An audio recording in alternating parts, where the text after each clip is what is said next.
Hello, আসসালামু আলাইকুম।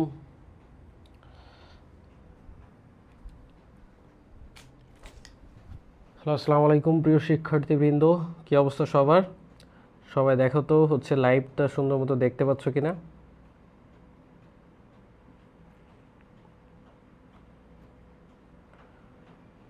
আহ, সবাই একটু দেখো যে তোমরা লাইভ সুন্দর মতো দেখতে পাচ্ছ কিনা এবং কথা শুনতে পাচ্ছ কিনা। তোমরা যদি সবাই সুন্দর মতো দেখতে পাও, কথা শুনতে পাও, তাহলে কিন্তু আমরা আজকের ক্লাসটা শুরু করব। তো সবাই একটু দ্রুত দ্রুত দেখবা যে লাইভটা দেখতে পাচ্ছ কিনা।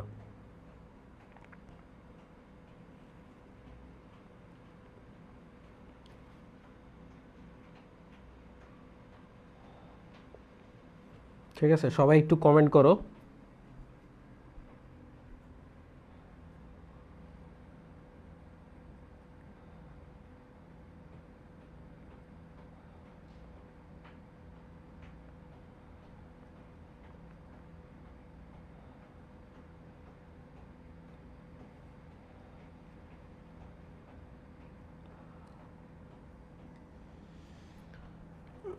সবাই একটু দেখো যে দেখতে পাচ্ছ কিনা, বোর্ড সুন্দর মতো ক্লিয়ার আছে কিনা, তাহলে কিন্তু আমরা আজকের ক্লাসটা শুরু করব।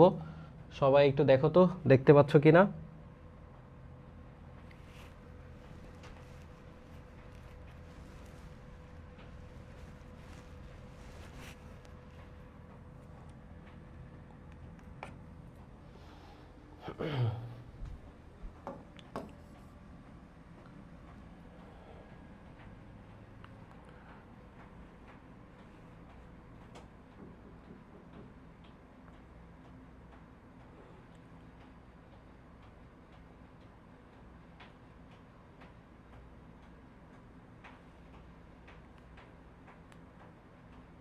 ওকে, ঠিক আছে। তোমরা জানো আই এডুকেশন থেকে কি তোমাদের জন্য ফ্রি ক্লাসের ব্যবস্থা করা হয়েছে ভার্সিটি এ ইউনিটের জন্য।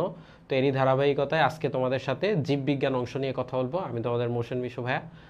সো চলো, বেশি কথাবার্তা আর বলবো না। সবাই ক্লাসে যুক্ত হইলে আমি ক্লাসটা শুরু করে দিব, ঠিক আছে।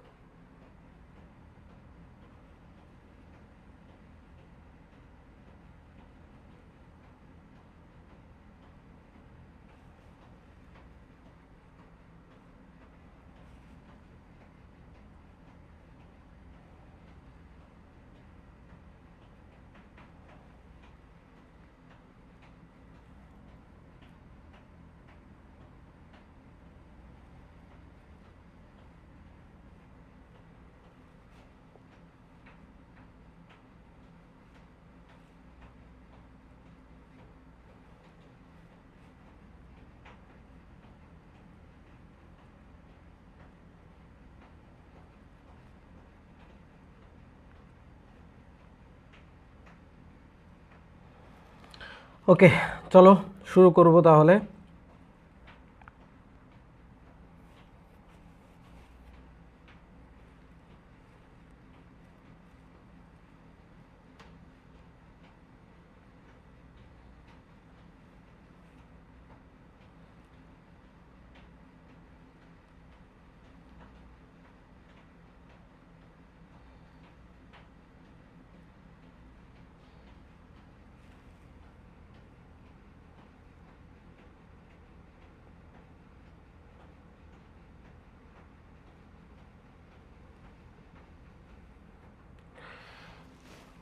ওকে,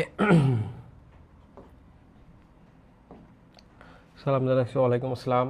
তো ঠিক আছে, তোমরা দেখতে পাচ্ছ ভার্সিটি এ ইউনিটের জন্য আজকে তোমাদের ক্লাসটা, এবং আজকে আমরা প্রাণীর বিভিন্নতা এবং শ্রেণীবিন্যাস এটা নিয়ে কথাবার্তা বলবো, ঠিক আছে। সো আর লেট করব না। সো দেখি, আই এডুকেশনে মনে হয় ক্লাসটা এখনও যায় নাই। গেলে তখন স্টুডেন্ট আবার যুক্ত হয়ে যাবে, ঠিক আছে। তার মধ্যে আমরা শুরু করব। কথাবার্তা বলি, কি কোথা থেকে ক্লাস দেখতেছো, হ্যাঁ। আমরা ক্লাসটা একটু ক্রস পস হয়ে নেই, ঠিক আছে। তাহলে তারপরে আমরা ক্লাসটা শুরু করে দিব, ঠিক আছে।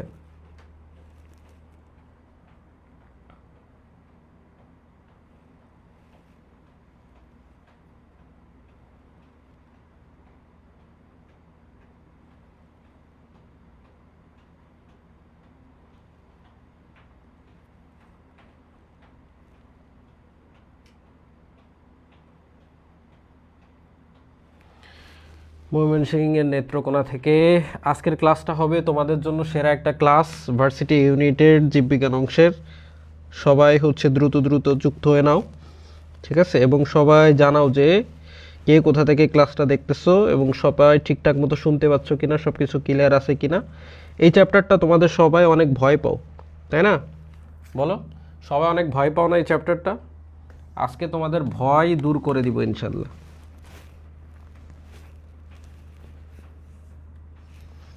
আজকের পর থেকে এই চ্যাপ্টারের উপর তোমাদের কোনো ভয় থাকবে না। তো চলো আর কথা বলবো না, ক্লাস আস্তে আস্তে হচ্ছে যাক, আস্তে আস্তে যাবে ওটাতে, তারপরে হচ্ছে আমরা শুরু করব।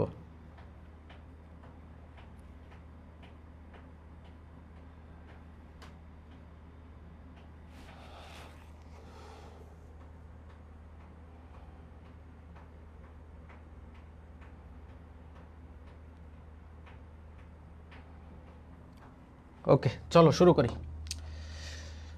ওকে, নেক্সট।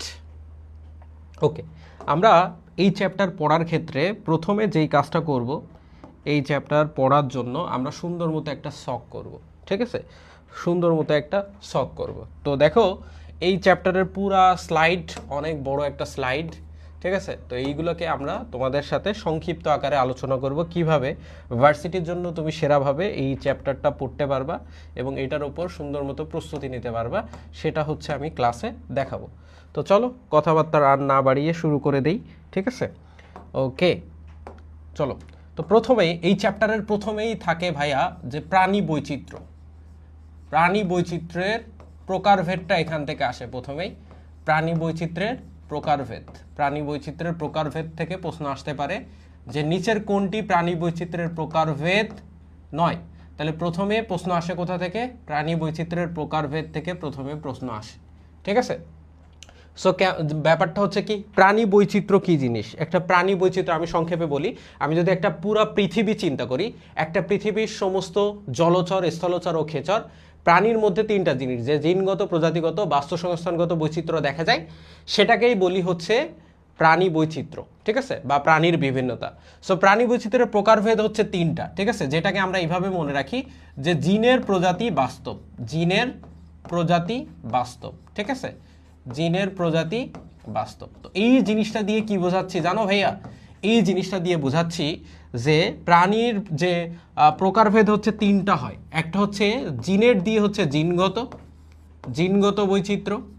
প্রজাতি দিয়ে হচ্ছে তোমার প্রজাতিগত বৈচিত্র্য, প্রজাতিগত বৈচিত্র্য।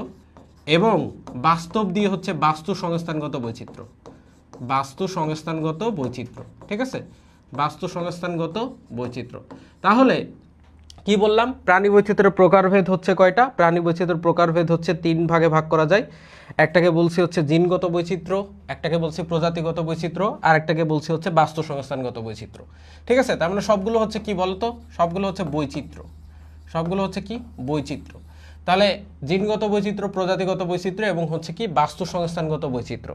তাহলে তিনটা বৈচিত্র্যের কথা এখানে আমরা বললাম, জিনগত বৈচিত্র্য, প্রজাতিগত বৈচিত্র্য এবং হচ্ছে কি বলো, বাস্তু সংস্থানগত বৈচিত্র্য, ঠিক আছে? ওকে, তাহলে এখন খেয়াল করো, তাহলে আমরা এখন যদি একটু খেয়াল করি, দেখো, হ্যাঁ, এডুকেশন থেকে আবার লাইভ চলে আসছে। হ্যাঁ, তাহলে দেখো, তাহলে প্রথমে হচ্ছে প্রাণী বৈচিত্র্যের প্রকারভেদটা থেকে প্রশ্ন আসে, বুঝছো? যে প্রাণী বৈচিত্র্যের প্রকারভেদ নয় কোনটি? তাহলে দেখো খেয়াল করো, জিনগত, তারপরে হচ্ছে তোমার খেয়াল করো জিনগত, প্রজাতিগত এবং বাস্তু সংস্থানগত, এই তিনটা হচ্ছে প্রাণী বৈচিত্র্যের প্রকারভেদ। এই তিনটা হচ্ছে কি? প্রাণী বৈচিত্র্যের প্রকারভেদ। তাহলে এই তিনটা বাদে যদি কোনো কিছু আসে, বলবে নিচের কোনটি প্রাণী বৈচিত্র্যের প্রকারভেদ নয়। এবং আমি তোমাকে বলে দেই স্পেসিফিকভাবে কোনটা হচ্ছে, তোমাকে এখানে অপশন দিবে। অপশন দিবে হচ্ছে শ্রেণীগত বৈচিত্র্য। কি দিবে? শ্রেণীগত বৈচিত্র্য, শ্রেণীগত বৈচিত্র্য। তো মাথায় রাখবা যে ভাইয়া, যে শ্রেণীগত বৈচিত্র্য যেটা, এই শ্রেণীগত বৈচিত্র্যটা হচ্ছে কি? এই শ্রেণীগত বৈচিত্র্যটা কিন্তু প্রকারভেদের মধ্যে নাই। শ্রেণীগত বৈচিত্র্যটা কি নাই? প্রকারভেদের মধ্যে নাই, ঠিক আছে? কিন্তু অপশনে তোমাকে কিন্তু এটাই বলবে, ঠিক আছে? অপশনে কিন্তু তোমাকে এটাই বলবে, কিন্তু এটা কিন্তু অপশনে নাই, ঠিক আছে? তো আশা করি বুঝতে পেরেছো যে প্রাণী বৈচিত্র্যের প্রকারভেদ হচ্ছে তিনটা, জিনগত, প্রজাতিগত এবং বাস্তু সংস্থানগত বৈচিত্র্য, ঠিক আছে? ওকে, শ্রেণীগত কিন্তু কোনো ধরনের প্রাণী বৈচিত্র্যের প্রকারভেদ নয়, ঠিক আছে। আচ্ছা, এখন আমরা জানি যে প্রাণী বৈচিত্র্যের টোটাল হচ্ছে মোট পর্ব কয়টা। হ্যাঁ, প্রাণী বৈচিত্র্যে এই যে চ্যাপ্টারটা প্রাণী বৈচিত্র্য হচ্ছে কয়টা, এখানে হচ্ছে মোট পর্ব হচ্ছে কয়টা আছে, মোট পর্ব হচ্ছে ভাইয়া 33টা। মোট পর্ব কয়টা, মোট পর্ব হচ্ছে 33টি, মোট পর্ব 33টি। এখন প্রাণী বৈচিত্র্য এই চ্যাপ্টারে মোট পর্ব হচ্ছে 33টা, এর মধ্যে মেজর পর্ব কয়টা এটা আসে, ঠিক আছে। এটা পরীক্ষায় প্রশ্ন আসে যে মেজর পর্ব কয়টা। মেজর পর্ব মানে কি ভাইয়া, মেজর পর্ব মানে কি, মেজর পর্ব মানে কি বলতে পারি মেইন ফাইলাম, তাই না, মেইন ফাইলাম। তাহলে এই মেইন ফাইলামটা কয়টা ভাইয়া, এই মেইন ফাইলামটা হচ্ছে 9টি, মেইন ফাইলামটা হচ্ছে কি 9টি, খুব ইম্পর্টেন্ট ভাইয়া, ঠিক আছে। কারণ এই চ্যাপ্টারে আমরা এই মেইন যে 9টা ফাইলাম আছে, মেইন যে 9টা পর্ব আছে, এই 9টা পর্ব নিয়ে কিন্তু পড়াশুনো করব, ঠিক আছে। এই চ্যাপ্টারে আমরা টোটাল 9টা পর্ব নিয়ে হচ্ছে কি করব, পড়াশুনো করব, ঠিক আছে। তাহলে আশা করি বুঝতে পারতেছো এই চ্যাপ্টারে কি করব, 9টা পর্ব নিয়ে হচ্ছে কথাবার্তা বলবো। সো এই যে 9টা পর্ব নিয়ে কথা বলবো, মেইন ফাইলামটা হচ্ছে আমার কয়টা, 9টা। তোমরা সবাই কমেন্ট করো যে মোট পর্ব হচ্ছে 33টা আর মেইন পর্ব হচ্ছে, মেজর পর্ব হচ্ছে 9টা। তাহলে মাইনর পর্ব কয়টা, বাকিগুলো হচ্ছে তোমার মাইনর পর্ব। তাহলে বাকিগুলো হচ্ছে কি তোমার মাইনর পর্ব, তার মানে মাইনর পর্ব কিন্তু 24টি, মাইনর পর্ব কয়টা 24টি, ঠিক আছে। তাহলে আমরা প্রাণী বৈচিত্র্যের মোট পর্ব কয়টা লেখো, সবাই কমেন্ট করো। মেইন ফাইলাম মেজর পর্ব কয়টা, 9টা। সো আমরা যে প্রাণী বৈচিত্র্যের 9টা পর্ব হচ্ছে মেইন জানলাম, এই মেইন 9টা পর্ব নিয়ে হচ্ছে কিন্তু আমরা কথাবার্তা বলবো, ঠিক আছে। প্রাণী বৈচিত্র্যে মেইন যে 9টা ফাইলাম জানলাম, এই যে মেইন 9টা ফাইলাম নিয়ে হচ্ছে কিন্তু আমরা পড়াশোনা শুরু করব। তো চলো মেইন 9টা ফাইলামটাকে আমি একটা পুরা শখের মধ্যে নিয়ে আসবো। দেখো তুমি খেয়াল করো, এখানে পুরো একটা শখ দেওয়া আছে যে মেজর পর্বের ভিত্তিতে যে পরিফেরা, নিডারিয়া, প্লাটিহেলমিনথেস, নেমাটোডা। তারপরে খেয়াল করো যে এখানে আমি এইগুলো যদি একটু পরে নিয়ে আসি, একটু ওয়েট করো, ঠিক আছে, একটু পরে নিয়ে যাই। ওকে ওকে, সো দেখো এখানে কি আছে, দেখো খেয়াল করো যে পরিফেরা, নিডারিয়া, প্লাটিহেলমিনথেস, নেমাটোডা, তারপরে মলাস্কা, অ্যানিলিডা, আর্থ্রোপোডা, একানোডার্মাটা, কর্ডাটা, এইভাবে পর্বগুলো দেওয়া আছে, তাই না। তাহলে এই মেইন 9টা পর্বের অনেকগুলো বৈশিষ্ট্য কিন্তু এখানে দেওয়া আছে, বুঝছো, অনেকগুলো বৈশিষ্ট্য দেওয়া আছে। সো এই বৈশিষ্ট্যগুলো কিভাবে আমরা একটা পেজের মধ্যে আনতে পারি, এইটা আমি একটা পেজের মধ্যে আমি তোমাদেরকে দেখাই দিব, ঠিক আছে। একটা পেজে কিভাবে এই পর্বের বৈশিষ্ট্যগুলো আমরা মনে রাখবো, ঠিক আছে। চলো খেয়াল করো, শুরু করি, ঠিক আছে। দেখি কতদূর দেখা যাচ্ছে, বোর্ডের উপরে দেখা যাচ্ছে। ওকে, তাহলে আমরা প্রথমে লিখবো, এখানে লিখলাম হচ্ছে ট্রিক্স মানে কি, ছন্দটা আমরা কিভাবে মনে রাখবো। দেখো এই যে 9টা পর্ব আছে, এই 9টা পর্বকে আমরা এইভাবে মনে রাখবো। খেয়াল করো যে পড়নি, পালাওনি, মলা এনে আর একাই করো, মলা এনে আর একাই করো, তাহলে খেয়াল করো কি লিখছি, বিদ্ঘুটে লাগতেছে, তাই না। যে ট্রিক্স হচ্ছে মনে রাখার জন্য কি লিখছি, মনে রাখার জন্য লিখছি যে পড়নি, পালাওনি, মলা এনে আর একাই করো। দেখো এই যে 9টা পর্ব যদি তুমি জানো সিরিয়ালি, তাহলে তোমার ম্যাক্সিমাম পড়া এখান থেকে হয়ে যাবে, কিভাবে হয়ে যায় তুমি দেখো, এখানে আমি 6 থেকে 7টা বৈশিষ্ট্য একটা পেজের মধ্যে দিব। এই পেজটা সুন্দর মতো, এই পেজে সব কিছু লিখে, এই পেজটা যদি তুমি তোমার সামনে রাখো, এই চ্যাপ্টারের অনেক পড়া তোমার একটা পেজের মধ্যে চলে আসবে, ঠিক আছে। তাই তুমি মনোযোগ দিয়ে ভাইয়া, মনোযোগ দিয়ে আমার এই যে একটা পেজ, এই একটা পেজ সুন্দর করে দেখো, ঠিক আছে। তাহলে দেখবা যে তোমার অনেক পড়া হয়ে গেছে। কিভাবে হয়ে গেছে তুমি একটু খেয়াল করো আমার সাথে, তাহলে দেখবা যে হয়ে যাবে, ঠিক আছে। একটু খেয়াল করো। তাহলে আমি দেখো যে আমি যে 9টা পর্ব আমি এখান থেকে পড়ে ফেলবো। তাহলে এইটা মনে রাখার জন্য একটা সিস্টেম আছে। কি সিস্টেম? তো দেখো, ধরো তুমি তোমাকে একটা পড়া দিছে। দেখো প্রত্যেক স্কুল জীবনে প্রত্যেকের একজন ভয়ের স্যার বা ম্যাডাম কিন্তু থাকে, যাকে থেকে ভয় পায়, তাই না। এরকম থাকে না, খুব কড়া স্ট্রিক্ট কিছু টিচার থাকে, তাই না, বলো। সো ধরো তুমি তার পড়া তুমি পড়ো নাই, তাহলে তোমার কি করা উচিত বলো তো ভাইয়া? ক্লাস থেকে পালায় চলে যাওয়া উচিত। এখন তুমি পড়ো নাই, তুমি পালাও ভাইয়া, তাও পালাও নাই। সো পড়ো নাই, পালাও নাই, তাহলে কি করতে হবে? দেখো সেই স্যার বা ম্যাডাম মনে করো যে সামনে নিয়ে তোমাকে মলা দেয়, কি করে? মলা, কান মলা দেয়। মনে করো কম্বাইন্ড একটা ব্যাচ, সবাই আসো, সামনে ডেকে নিয়ে কি করে? কান মলা দেয়। খুব মানে কষ্টের ব্যাপার না বলো? আচ্ছা, সো পড়নি পালাওনি, তাহলে কি করতে হবে? সামনে এসে ওই কান মলা নিতে হবে। মলা এনে আর একাই করো। মলা এনেই তোমার কাজটা শেষ না, তারপরে তোমার কাজটা তুমি একাই করবা, তারপর তোমার ছুটিটা হবে। ঠিক আছে? জাস্ট আমার সাথে সাথে একবার বলো, এবং তুমি যদি চ্যাটে লিখো, তুমি যদি কানে শুনো ভাইয়া, তুমি যদি একটু চ্যাটে লিখো কমেন্টে, হ্যাঁ, এবং আমাকে শুনো এবং চোখ দিয়ে দেখতেছো, তাহলে তোমার পড়াটা অনেকাংশেই ক্লাসেই কমপ্লিট হয়ে যাবে। ঠিক আছে? ক্লাসে উল্টাপাল্টা অন্য কোনো কমেন্ট না করে তুমি পড়া রিলেটেড যদি কমেন্টগুলো করো, তাহলে তুমি একসাথে অনেকগুলো কাজ করতেছো। তুমি চোখ দিয়ে দেখতেছো, কান দিয়ে শুনতেছো এবং হাত দিয়ে লিখতেছো। তোমার পড়াটা অনেকটাই ক্লাসে শেষ হয়ে যাবে, ক্লাসটা ভালো মতো ফলো করলে। ঠিক আছে? সো আমার সাথে সাথে জাস্ট একবার বলো যে পড়নি পালাওনি মলায়নে আর একাই করো। আবার বলো পড়নি পালাওনি মলায়নে আর একাই করো, তাহলে তোমার কিন্তু হয়ে গেছে এটা। সো এটা যদি তুমি জানো, তোমাকে যদি এখন কেউ বলে যে ৫ম পর্ব কোনটা, তুমি কি করবা বলো তো?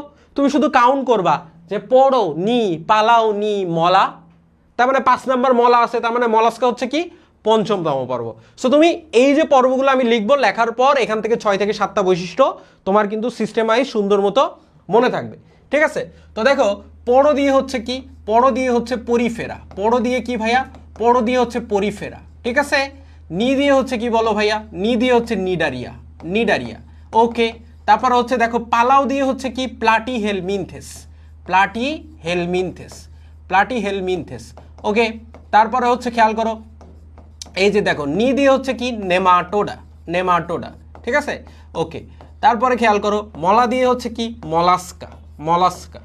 তারপরে এনে দিয়ে হচ্ছে অ্যানিলিডা। আমি এই জিনিসটা তোমাকে লিখে লিখে পড়াচ্ছি যাতে তোমার অনেক বেশি ভালো মনে থাকে। আর দিয়ে হচ্ছে কি? দেখো খেয়াল করো আর্থ্রোপোডা, আর্থ্রোপোডা। হ্যাঁ, আর্থ্রোপোডা, আর্থ্রোপোডা। ঠিক আছে? একাই দিয়ে হচ্ছে কি ভাইয়া? একাইনো ডারমাটা, একাইনো ডারমাটা, ডারমাটা। আর করো দিয়ে হচ্ছে ভাইয়া করডাটা, করডাটা। তাহলে দেখো আমি সবগুলো পর্বের নেমিং কিন্তু করে ফেলেছি, হ্যাঁ, নামকরণ করে ফেলেছি, সবার নাম দিয়ে দিয়েছি, তাই না? তাহলে সবার নেমিং যখন আমার ডান, তাহলে আমি এখন কি করব? এখন এদের বৈশিষ্ট্যগুলো একের পর এক পড়া শুরু করব। এদের বৈশিষ্ট্যগুলো একের পর এক পড়া শুরু করব। ঠিক আছে?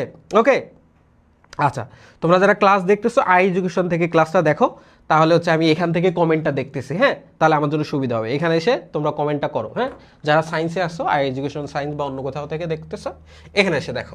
তাহলে খেয়াল করো, পড়ো নি পালাওনি মলায়নে আর একাই করো, জাস্ট এটা দিয়ে তুমি সবগুলো পর্ব মনে রাখলা ভাইয়া। এখন খেলা শুরু, খেলা শুরু। দেখো দেখো এখন আমি কি মনে রাখবো এখানে, খেয়াল করো তুমি। ঠিক আছে? দেখো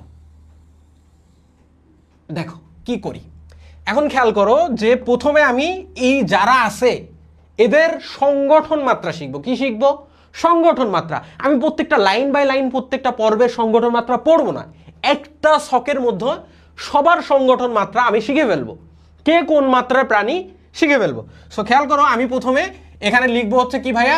সংগঠন মাত্রা, সংগঠন মাত্রা লিখলাম, সংগঠন মাত্রা। দেখি একটু দেখা যাচ্ছে কিনা। দেখা যাচ্ছে। তাহলে প্রথমে আমি লিখছি কি? আবার একটু ক্লিয়ার করে লিখি। প্রথমে লিখবো হচ্ছে কি? সংগঠন মাত্রা। হ্যাঁ, তাহলে প্রথমে এই ছকের মধ্যে কি লিখতেছি? সংগঠন মাত্রা, সংগঠন মাত্রা। কে কোন সংগঠন মাত্রার প্রাণী সেটা আমি শিখে যাব। কে কোন সংগঠন মাত্রার প্রাণী সেটা শিখে যাব। কিভাবে? আমি তোমাকে জাস্ট একটা কথা বলি, তুমি যদি এটা জানো, দেখো ভাইয়া, যে আমরা জানি কি কোষ হচ্ছে জীবদেহের গঠন ও কাজের একক। কেন কোষ জীবদেহের গঠন ও কাজের একক? কারণ আমরা জানি কোষ, অনেকগুলো কোষ মিলে কি হয় ভাই? অনেকগুলো কোষ মিলে হয় টিস্যু। অনেকগুলো টিস্যু মিলে কি হয় ভাইয়া? অনেকগুলো টিস্যু মিলে হয় কি? অঙ্গ। অনেকগুলো অঙ্গ মিলে কি হয় ভাইয়া? তন্ত্র। তারপর অনেকগুলো তন্ত্র মিলে একটা মানব দেহ হয়, তাই না? একটা মানব দেহ হয়। তাহলে আমরা জানি কোষ, অনেকগুলো কোষ মিলে টিস্যু, অনেকগুলো টিস্যু মিলে অঙ্গ, অনেকগুলো অঙ্গ মিলে তন্ত্র, অনেকগুলো তন্ত্র মিলে দেহ। এই জিনিসটাই যদি আমার বুঝে আসে, তাহলে আমি সংগঠন মাত্রা সবারটা পারি, কিন্তু আমি সিস্টেমটা জানি না, কিন্তু তোমাদেরকে আমি সেই সিস্টেমটা ধরাই দিচ্ছি। ঠিক আছে, কিভাবে খেয়াল করো, এই জিনিসটাই আমি জাস্ট লিখবো, এই জিনিসটা হচ্ছে কি করব, আমি জাস্ট লিখবো। দেখো আমি এইটাই হচ্ছে এখানে লিখবো, তাহলে আমাদের কাজ শেষ। দেখো প্রথমে আমি লিখছি কি, দেখো কোষ লিখলাম, কোষ, তাহলে অনেকগুলো কোষ মিলে কি হয় ভাইয়া, টিস্যু, টিস্যু হয়। তারপরে অনেকগুলো টিস্যু মিলে কি হয়, অঙ্গ হয়। তারপরে অনেকগুলো অঙ্গ মিলে কি হয়, অনেকগুলো অঙ্গ মিলে তন্ত্র হয়। জাস্ট এতটুকু, তারপরে তো দেহ হয়, আর দরকার নেই।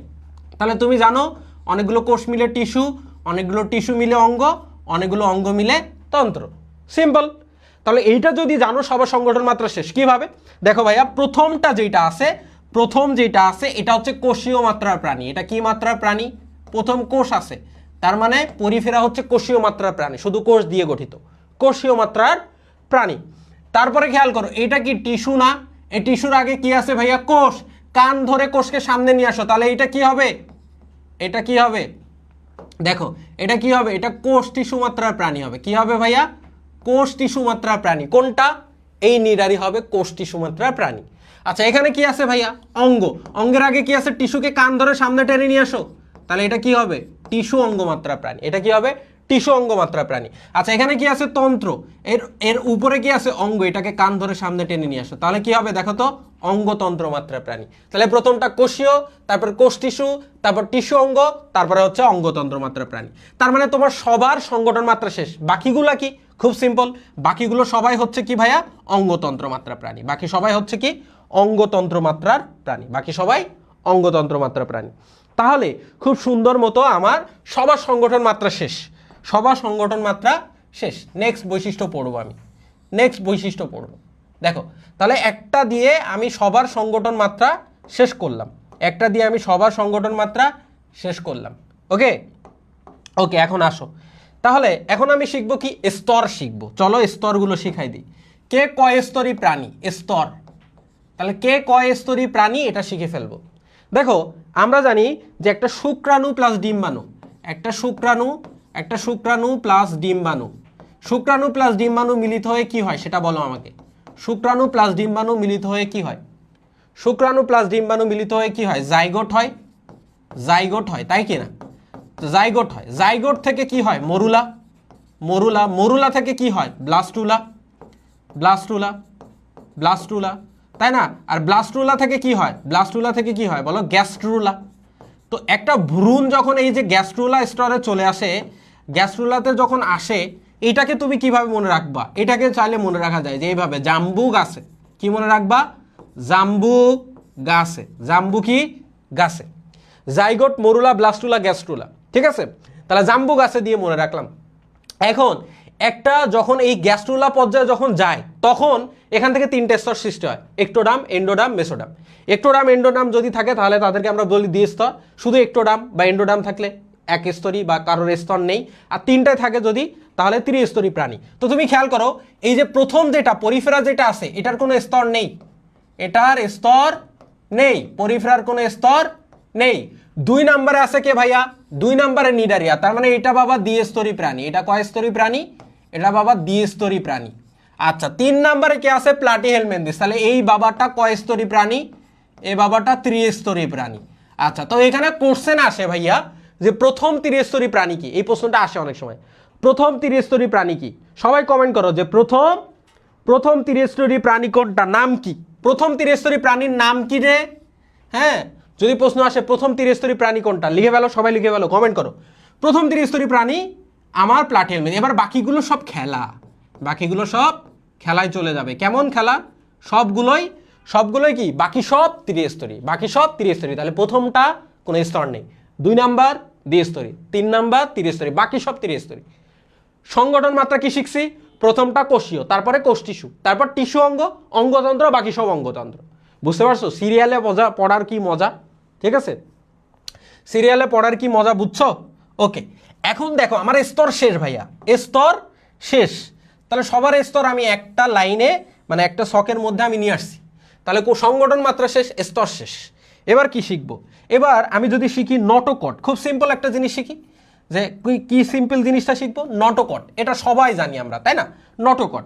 সো নটোকটটা মেরুদণ্ডী প্রাণী যারা আছে তাদের নটোকটটা কি হয়, মেরুদণ্ড দ্বারা প্রতিস্থাপিত হয়। মেরুদণ্ডী প্রাণী যারা আছে তাদের নটোকটটা কি হয়, মেরুদণ্ড দ্বারা প্রতিস্থাপিত হয়। তো দেখো এখানে শুধু মেরুদণ্ডী প্রাণী কে বলো, শুধু মেরুদণ্ডী প্রাণী কি, কর্ডাটা না? তাহলে শুধু নটোকট কার আছে, এই নিচেরটা শুধু নটোকট আছে, এই নিচেরটার শুধু নটোকট আছে। কার নটোকট আছে, কর্ডাটা শুধু নটোকট আছে, আছে, এটার আছে, শুধু লিখলাম আছে। আর বাকি সবার কি, বাকি সবার কি নেই, নেই, বাকি সবার নেই, শুধু আছে কার, আছে কার, এই কর্ডাটার আছে, কর্ডাটার মেরুদণ্ড আছে, কর্ডাটার মেরুদণ্ড আছে বা নটোকট আছে, বাকি কারোর নাই, বাকি কারোর নাই। ঠিক আছে, তাহলে লিখো তো কার নটোকট আছে, কার নটোকট আছে লিখো, কমেন্ট করো কার নটোকট আছে। আমি প্রশ্ন মুখে মুখে বলে দিচ্ছি, সেই প্রশ্নটাই আসবে, কার নটোকট আছে, কর্ডাটার মেরুদণ্ড আছে। ওকে, তারপরে আমরা শিখবো হচ্ছে সিলোম। কি শিখবো, সিলোম, সিলোম, এটা আরেক গুরুত্বপূর্ণ বিষয় ভাইয়া। সিলোম, সিলোমটা কি জিনিস, ভ্রূণীয়, ভ্রূণের যে স্তরগুলো আমি বলছি, ভ্রূণের কয় স্তর আছে রে, এই ভ্রূণের কয়টা স্তর, কমেন্ট করো, ভ্রূণের কয়টা স্তর, তিনটা স্তর, কয়টা স্তর, তিনটা, একটোডাম, এন্ডোডাম আর মেসোডাম। এখন ভ্রূণের যে মেসোডাম স্তরটা আছে, মাঝের যে স্তরটা আছে, ভ্রূণীয় মেসোডার্ম উদ্ভূত, ভ্রূণীয় মেসোডার্ম উদ্ভূত, মেসোডার্মাল একটা গহ্বর থাকে। ভ্রূণীয় মেসোডার্ম উদ্ভূত কি থাকে, ভ্রূণীয় মেসোডার্ম উদ্ভূত মেসোডার্মাল একটা গহ্বর থাকে। সো দেখো ভ্রূণীয় মেসোডার্ম উদ্ভূত মেসোডার্মাল একটা গহ্বর থাকে। এই গহ্বরটা, এই গহ্বরটা একটা আবরণ দ্বারা আবৃত থাকে। গহ্বরটা কি থাকে, একটা আবরণ দ্বারা আবৃত থাকে, একটা আবরণ দ্বারা গহ্বরটা আবৃত থাকে। এই গহ্বরটা আবরণ দ্বারা আবৃত কি না, গহ্বরটা আবরণ দ্বারা আবৃত কি না, এই আবরণটার নাম বলা হয় পেরিটোনিয়াম পর্দা। কি পর্দা, সবাই কমেন্টে লেখো, কি পর্দা, পেরিটোনিয়াম পর্দা।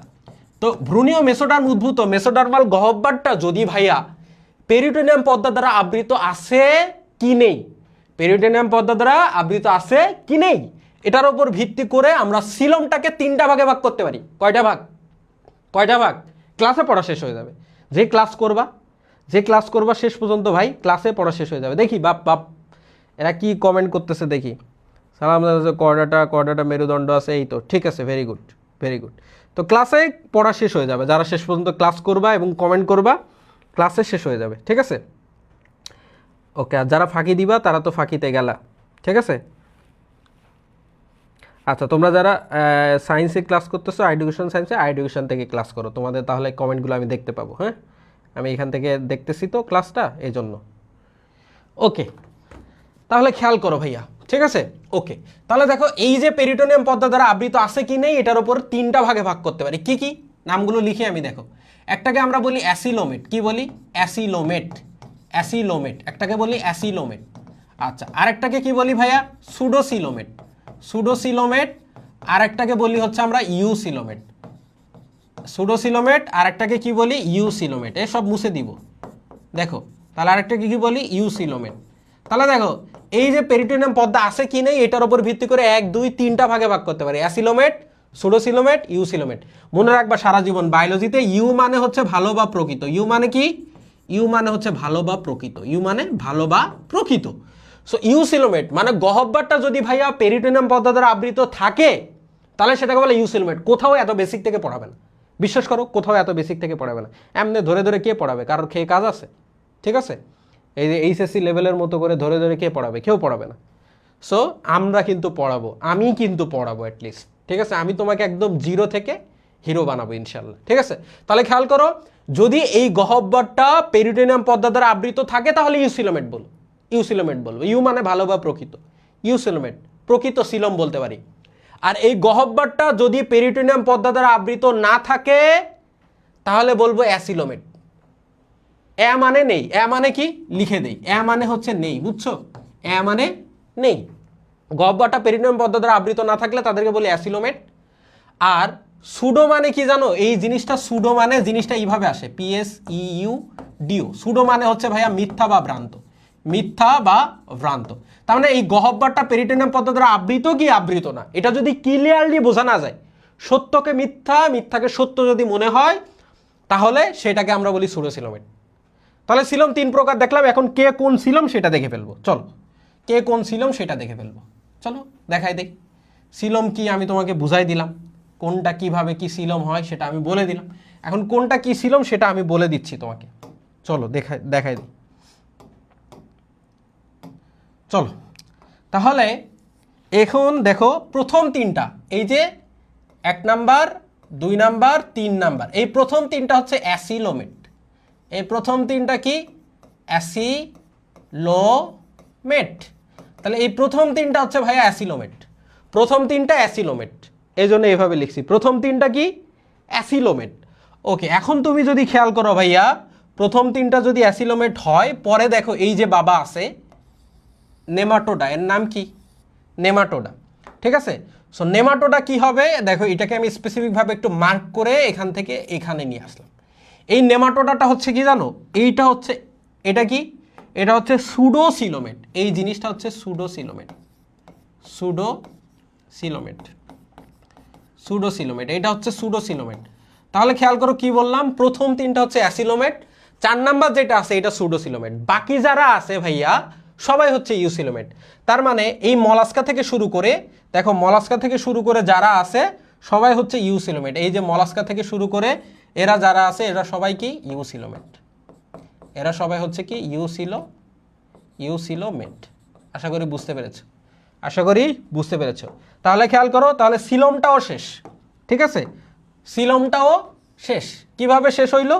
একটা ছকের মধ্য দিয়ে সব কিছু আমাদের শেষ হচ্ছে, তাই না? তাহলে সিলোম শেষ, বুঝছো কি না বলো? তাহলে প্রথম তিনটা মানে কি?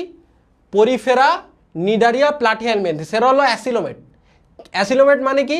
যাদের গহ্বরটা পেরিটোনিয়াম পর্দা দ্বারা আবৃত নেই। আর 4 নাম্বার যেটা নেমাটোডা হচ্ছে সুডোসিলোমেট, মানে গহ্বরটা পেরিটোনিয়াম পর্দা দ্বারা আবৃত আছে কি নেই এটা যদি ক্লিয়ারলি বোঝা না যায়। আর বাকি সব হচ্ছে ইউসিলোমেট, বাকি সব কি? ইউসিলোমেট। আশা করি বুঝতে পেরেছো, আশা করি বুঝতে পেরেছো কোনটা কি। এখন লিখে ফেলো, তোমরা নিজেরাই লিখে ফেলো। ঠিক আছে, ওকে। তাহলে দেখো সংগঠন মাত্রা শিখলাম, স্তর শিখলাম, আর কি শিখলাম? নডগট শিখলাম। এখন আমি তোমাদেরকে আরেকটা বিষয় শিখাবো, সেটাকে বলা হয় পৌষ্টিক নালী। কি শিখাবো? পৌষ্টিক নালী। পৌষ্টিক নালী, পৌষ্টিক নালী মানে কি জানো? পৌষ্টিক নালী মানে হচ্ছে ভাইয়া পরিপাক নালী। এই পৌষ্টিক নালী মানে কি? পৌষ্টিক নালী মানে হচ্ছে পরিপাক নালী। পৌষ্টিক নালীকে কি বলতে পারি? পরিপাক নালী। পৌষ্টিক নালীকে বলতে পারি পরিপাক নালী। এখন ব্যাপার হলো ভাইয়া, এই পৌষ্টিক নালী বা পরিপাক নালী যেটা আছে, এই পৌষ্টিক নালী বা পরিপাক নালী আছে কি নেই, পৌষ্টিক নালী বা পরিপাক নালী আছে কি নেই এটার উপর ভিত্তি করে আমরা দুইটা ভাগে ভাগ করতে পারি। ঠিক আছে, এটার উপর ভিত্তি করে কয়টা ভাগে ভাগ করতে পারি? দুইটা। পৌষ্টিক নালী বা পরিপাক নালী যদি থাকে, পৌষ্টিক নালী বা পরিপাক নালী যদি থাকে, যদি বলা হয় এই বাবাটা আছে, এই পৌষ্টিক নালী বা পরিপাক নালী আছে, তখন আমরা বলবো তাকে এন্টারোজোয়া। কি বলবো? আমার সাথে সাথে সবাই লিখো, বলো বলো এন্টারোজোয়া, এন্টারোজোয়া। আর সবাই বলো মুখে বা লিখো, এন্টারো মানে অন্ত্র, এটাই লাগবে সামনে। এন্টারো মানে কি জিনিস? বায়োলজি ওয়ার্ড মিনিং এর খেলা, বিশ্বাস করো ওয়ার্ড মিনিং এর খেলা। ইংলিশে যেরকম তুমি ওয়ার্ড মিনিং জানলে খুব ভালো পারো না, বায়োলজি এগুলো তো তোমাকে জানতে হবে, ওয়ার্ডের মিনিং আছে আলাদা। ঠিক আছে, ওকে। সো খেয়াল করো, আমার সাথে সাথে মনে রাখো, এইটা লিখো ভাইয়া, যে এন্টারো মানে অন্ত্র, জাস্ট লিখো এন্টারো। এন্টারো মানে কি? অন্ত্র। তারপরে দেখো এটা কোথায় কেমনে কাজে লাগে। এই শোনো, আমি প্রত্যেকটা পর্ব একটা লাইনে শিখাবো, প্রত্যেকটা পর্বের বৈশিষ্ট্যও কিন্তু একটা লাইনে শিখাবো। আগে 6-7টা বুঝাইনি, আগে 6-7টা বৈশিষ্ট্য এক জায়গায় আনি, তারপরে প্রত্যেকটা পর্ব আবার একটা লাইনে লাইনে শেখাই দিব। তাহলে খেয়াল করো, এন্টারো মানে অন্ত্র। অন্ত্র মানে কি বলো ভাই? অন্ত্র মানে কি? অন্ত্র মানে কি? পরিপাক সম্পর্কিত বিষয় না? অন্ত্র মানে কি? পরিপাক সম্পর্কিত বিষয়, তাই না? তাহলে অন্ত্র, আমরা কি অন্ত্র এরকম পড়ি না বলো তো? ক্ষুদ্রান্ত্র, বৃহদান্ত্র পড়ো না? ক্ষুদ্রান্ত্র, বৃহদান্ত্র।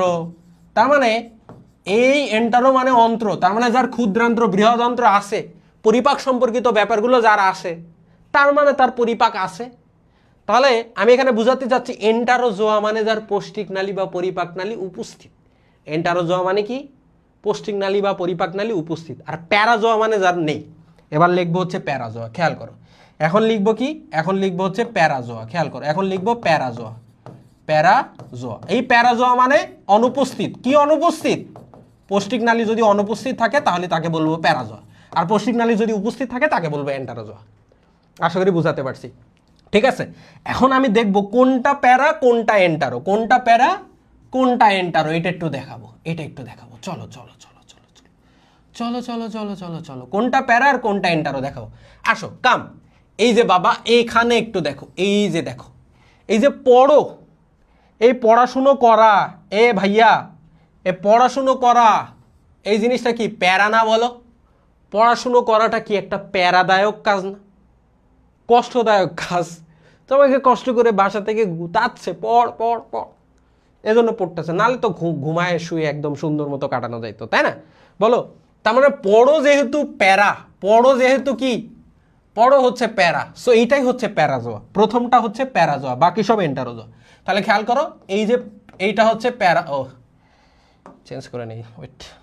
তাহলে এই যে প্রথমটাই প্যারাজোয়া ভাইয়া, প্রথমটা প্যারাজোয়া, প্রথমটা প্যারাজোয়া, বাকি সব এন্টারোজোয়া।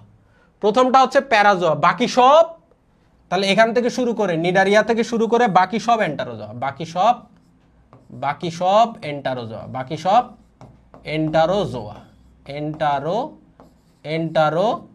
এন্টারোজোয়া। তাহলে বাকি সব কি এন্টারোজোয়া। তাহলে প্রথমটা প্যারাজোয়া, বাকি সব কি এন্টারোজোয়া। মনে থাকবে কি না তাই কো? প্রথমটা প্যারাজোয়া, বাকি সব এন্টারোজোয়া, মনে থাকবে? বলো, মনে থাকবে? তাহলে প্রথমটা প্যারাজোয়া, বাকি সব এন্টারোজোয়া। ওকে,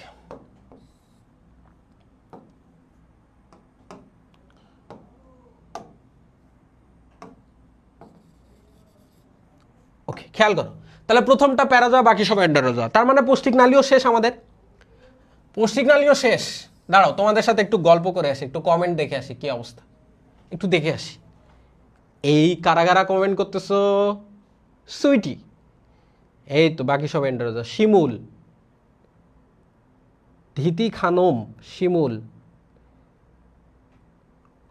এই কয়েকজন কমেন্ট করতেছো, বাকিরা কি রে ভাইয়া? তোমাদের হাতে কি ব্যথা নাকি, নাকি ক্লাস বুঝতেছো না? সমস্যা বলবা, না বুঝলেও তো বলবা যে স্যার বুঝি না, আরেকবার বুঝান, তাইলে না আমি বুঝুম, তাই না? আচ্ছা, তাহলে পৌষ্টিক নালী বুঝে গেলাম।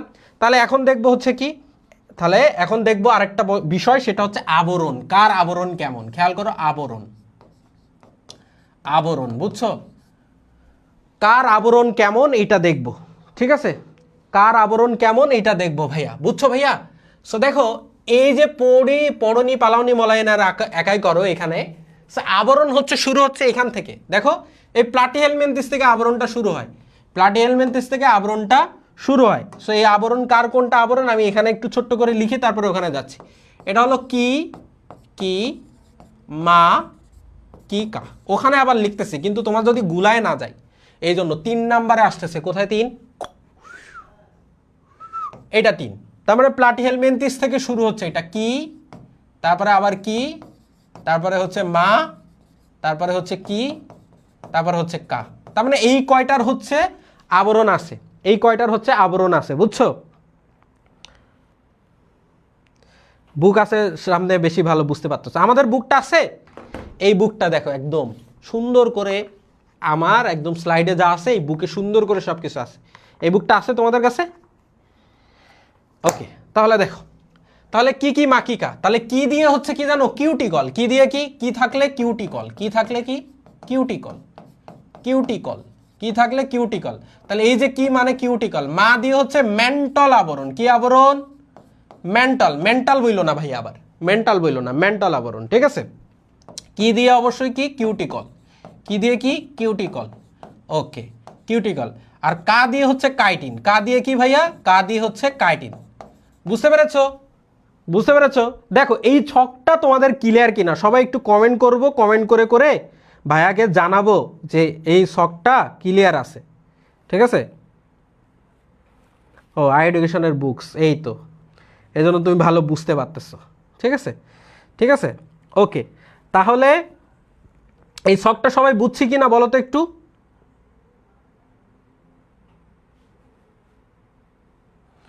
ছকটা সবাই বুঝছি? কোর্সে ভর্তি হলে তো ক্লাসের ইয়েটা বুঝে, এই মানে বইটা পেয়ে যাবে। তাহলে দেখো, এই একটা ছকের মধ্যে আমরা 1টা 2টা 3টা 4টা 5টা 6টা বৈশিষ্ট্য শিখে গেলাম। এবং শুধু 6টা না, কিন্তু কয়টা পর্ব, 9টা পর্ব, 6 9 54, তার মানে 54টা পড়া তুমি পড়ছো, 54টা ইনফরমেশন তুমি নিয়েছো, ঠিক আছে। শিমুল আগে পড়ছে এই জন্য আরও ভালো বুঝতেছে। হ্যাঁ, শিমুল হচ্ছে আমাদের মনে হয় ইসে ছিল, একাডেমিক ব্যাচেও ছিল, তাই না, যে এইটা। তো দেখো তাহলে 54টা ইনফরমেশন তোমার এখানে ডান। আসো খেলা হবে। এখন দেখো তুমি এক ধাক্কায় 54টা, এই যে দেখো প্যারাজোয়া দেওয়া আছে, এন্টারোজোয়া সুন্দর করে লেখা আছে, প্যারাজোয়া কারা, এন্টারোজোয়া কারা, সুন্দর করে সব লেখা আছে। তারপরে এই যে দেখো প্রত্যেকটা পর্ব, পরিফেরা, নিডারিয়া, প্লাটিহেলমিন্থ, নেমাটোডা দেওয়া আছে। বাংলাদেশে কয়টা প্রজাতির, লিঙ্গ, নামকরণ, আবরণ সব দেওয়া আছে, সব দেওয়া আছে, সব কিছু এখানে রেডি করা আছে। তো আমি এখন তোমাদেরকে যেটা পড়াবো, তাহলে প্রত্যেকটা পর্বতে নিয়ে যাব আমি তোমাকে। এই যে দেখো এখানে ওই যে ইয়েগুলোও দেওয়া আছে, কার অঙ্গতন্ত্র, কে ত্রিস্তরী, কে ইউসিলেমেট, খণ্ডকায়ন, এই সবগুলো দেওয়া আছে। তো চলো আমি তোমাদেরকে এখন স্পেসিফিকভাবে প্রত্যেকটা পর্ব নিয়ে পড়াবো। প্রত্যেকটা পর্ব, সিলম দেখো সব কিছু দেওয়া আছে। আমি তোমাকে প্রথমে পরিফেরা পর্বতে নিয়ে যাব। চলো দেখো, আমি যেই সিরিয়ালে পড়াই সেই সিরিয়ালে পড়ো, তাহলে তোমার পড়াটা ইজি হয়ে যাবে। দেখো কতগুলো পেজ পড়ে চলে গেলাম। এখানে ওই যে প্রাণী বৈচিত্র্য 3 প্রকার, জিনগত, প্রজাতিগত, এইগুলো আলোচনা করছি তোমাকে, বাস্তুতান্ত্রিক বৈচিত্র্য, বুঝছো। আচ্ছা আমি তোমাকে ডিরেক্ট কোথায় নিয়ে যাব বলছি, পরিফেরা পর্বে নিয়ে যাব। চলো আগে পরিফেরা পর্বে নিয়ে যাই। ওকে, এখানে চলে আসছি। এখন পরিফেরা পর্বের সকল বৈশিষ্ট্য মনে রাখবো ভাইয়া। পরিফেরা পর্বের সকল বৈশিষ্ট্যগুলো মনে রাখবো। পরিফেরা, দেখো পরিফেরা শব্দটাকে যদি ভাঙায়, দেখো পরিফেরা, এই পরিফেরা শব্দটাকে ভাঙলে দুইটা ওয়ার্ড পাবো ভাইয়া। একটা হচ্ছে ভাইয়া কি, পোর, একটা পাবো পোর, আর একটা পাবো হচ্ছে ফেররা। একটা পাবো পোর, আর একটা কি পাবো, ফেররা। মনে রাখবা, পোর বা পোর্স, পোর বা পোর্স মানে কি, পোর বা পোর্স মানে কি ছিদ্র, ছিদ্র। আর ফেররা মানে কি, ফেররা মানে বহনকারী বা বহন করা, বুঝছো। ওই যে ফেরি কি করে, এক পাশ থেকে আরেক পাশে বিভিন্ন কি মানুষকে পারাপার করে, হ্যাঁ, বিভিন্ন যানবাহনকে পারাপার করে। সো ফেররা, ফেরি, ফেরি, ফেরি মনে রাখতে পারো। অথবা মাথায় অনেক কিছু ফেরি করে, অনেকে অনেক কিছু বিক্রি করে, তাই না। সো এই ফেরি মানে হচ্ছে কি, বহনকারী। তাহলে পরিফেরা মানে যে প্রাণী তার দেহে ছিদ্র বহন করে। সো পরিফেরার অপর নাম হচ্ছে দেখো ছিদ্রাল প্রাণী। কেন ছিদ্রাল প্রাণী? কারণ পরিফেরা যে প্রাণী তার দেহের মধ্যে ছিদ্র বহন করে তাদেরকে বলা হয় ছিদ্রাল প্রাণী। আর পরিফেরাকে আদর করে ভালোবেসে আরেকটা নামে ডাকা হয়, সেটাকে বলা হয় স্পঞ্জ। পরিফেরাকে আদর করে ভালোবেসে আরেকটা নামে ডাকা হয়, সেটাকে কি বলা হয়, স্পঞ্জ।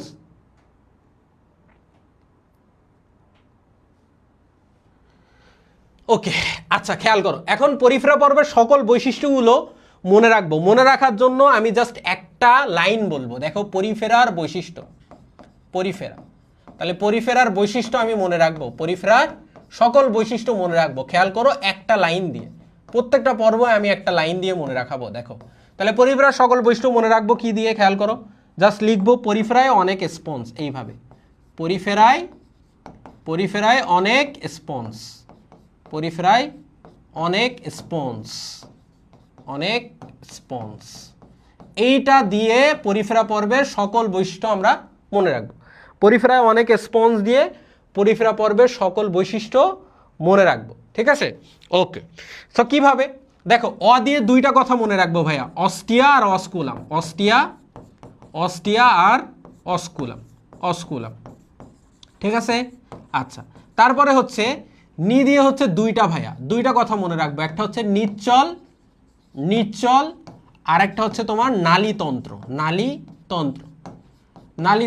আর ক দিয়ে মনে রাখবো হচ্ছে কনোসাইট।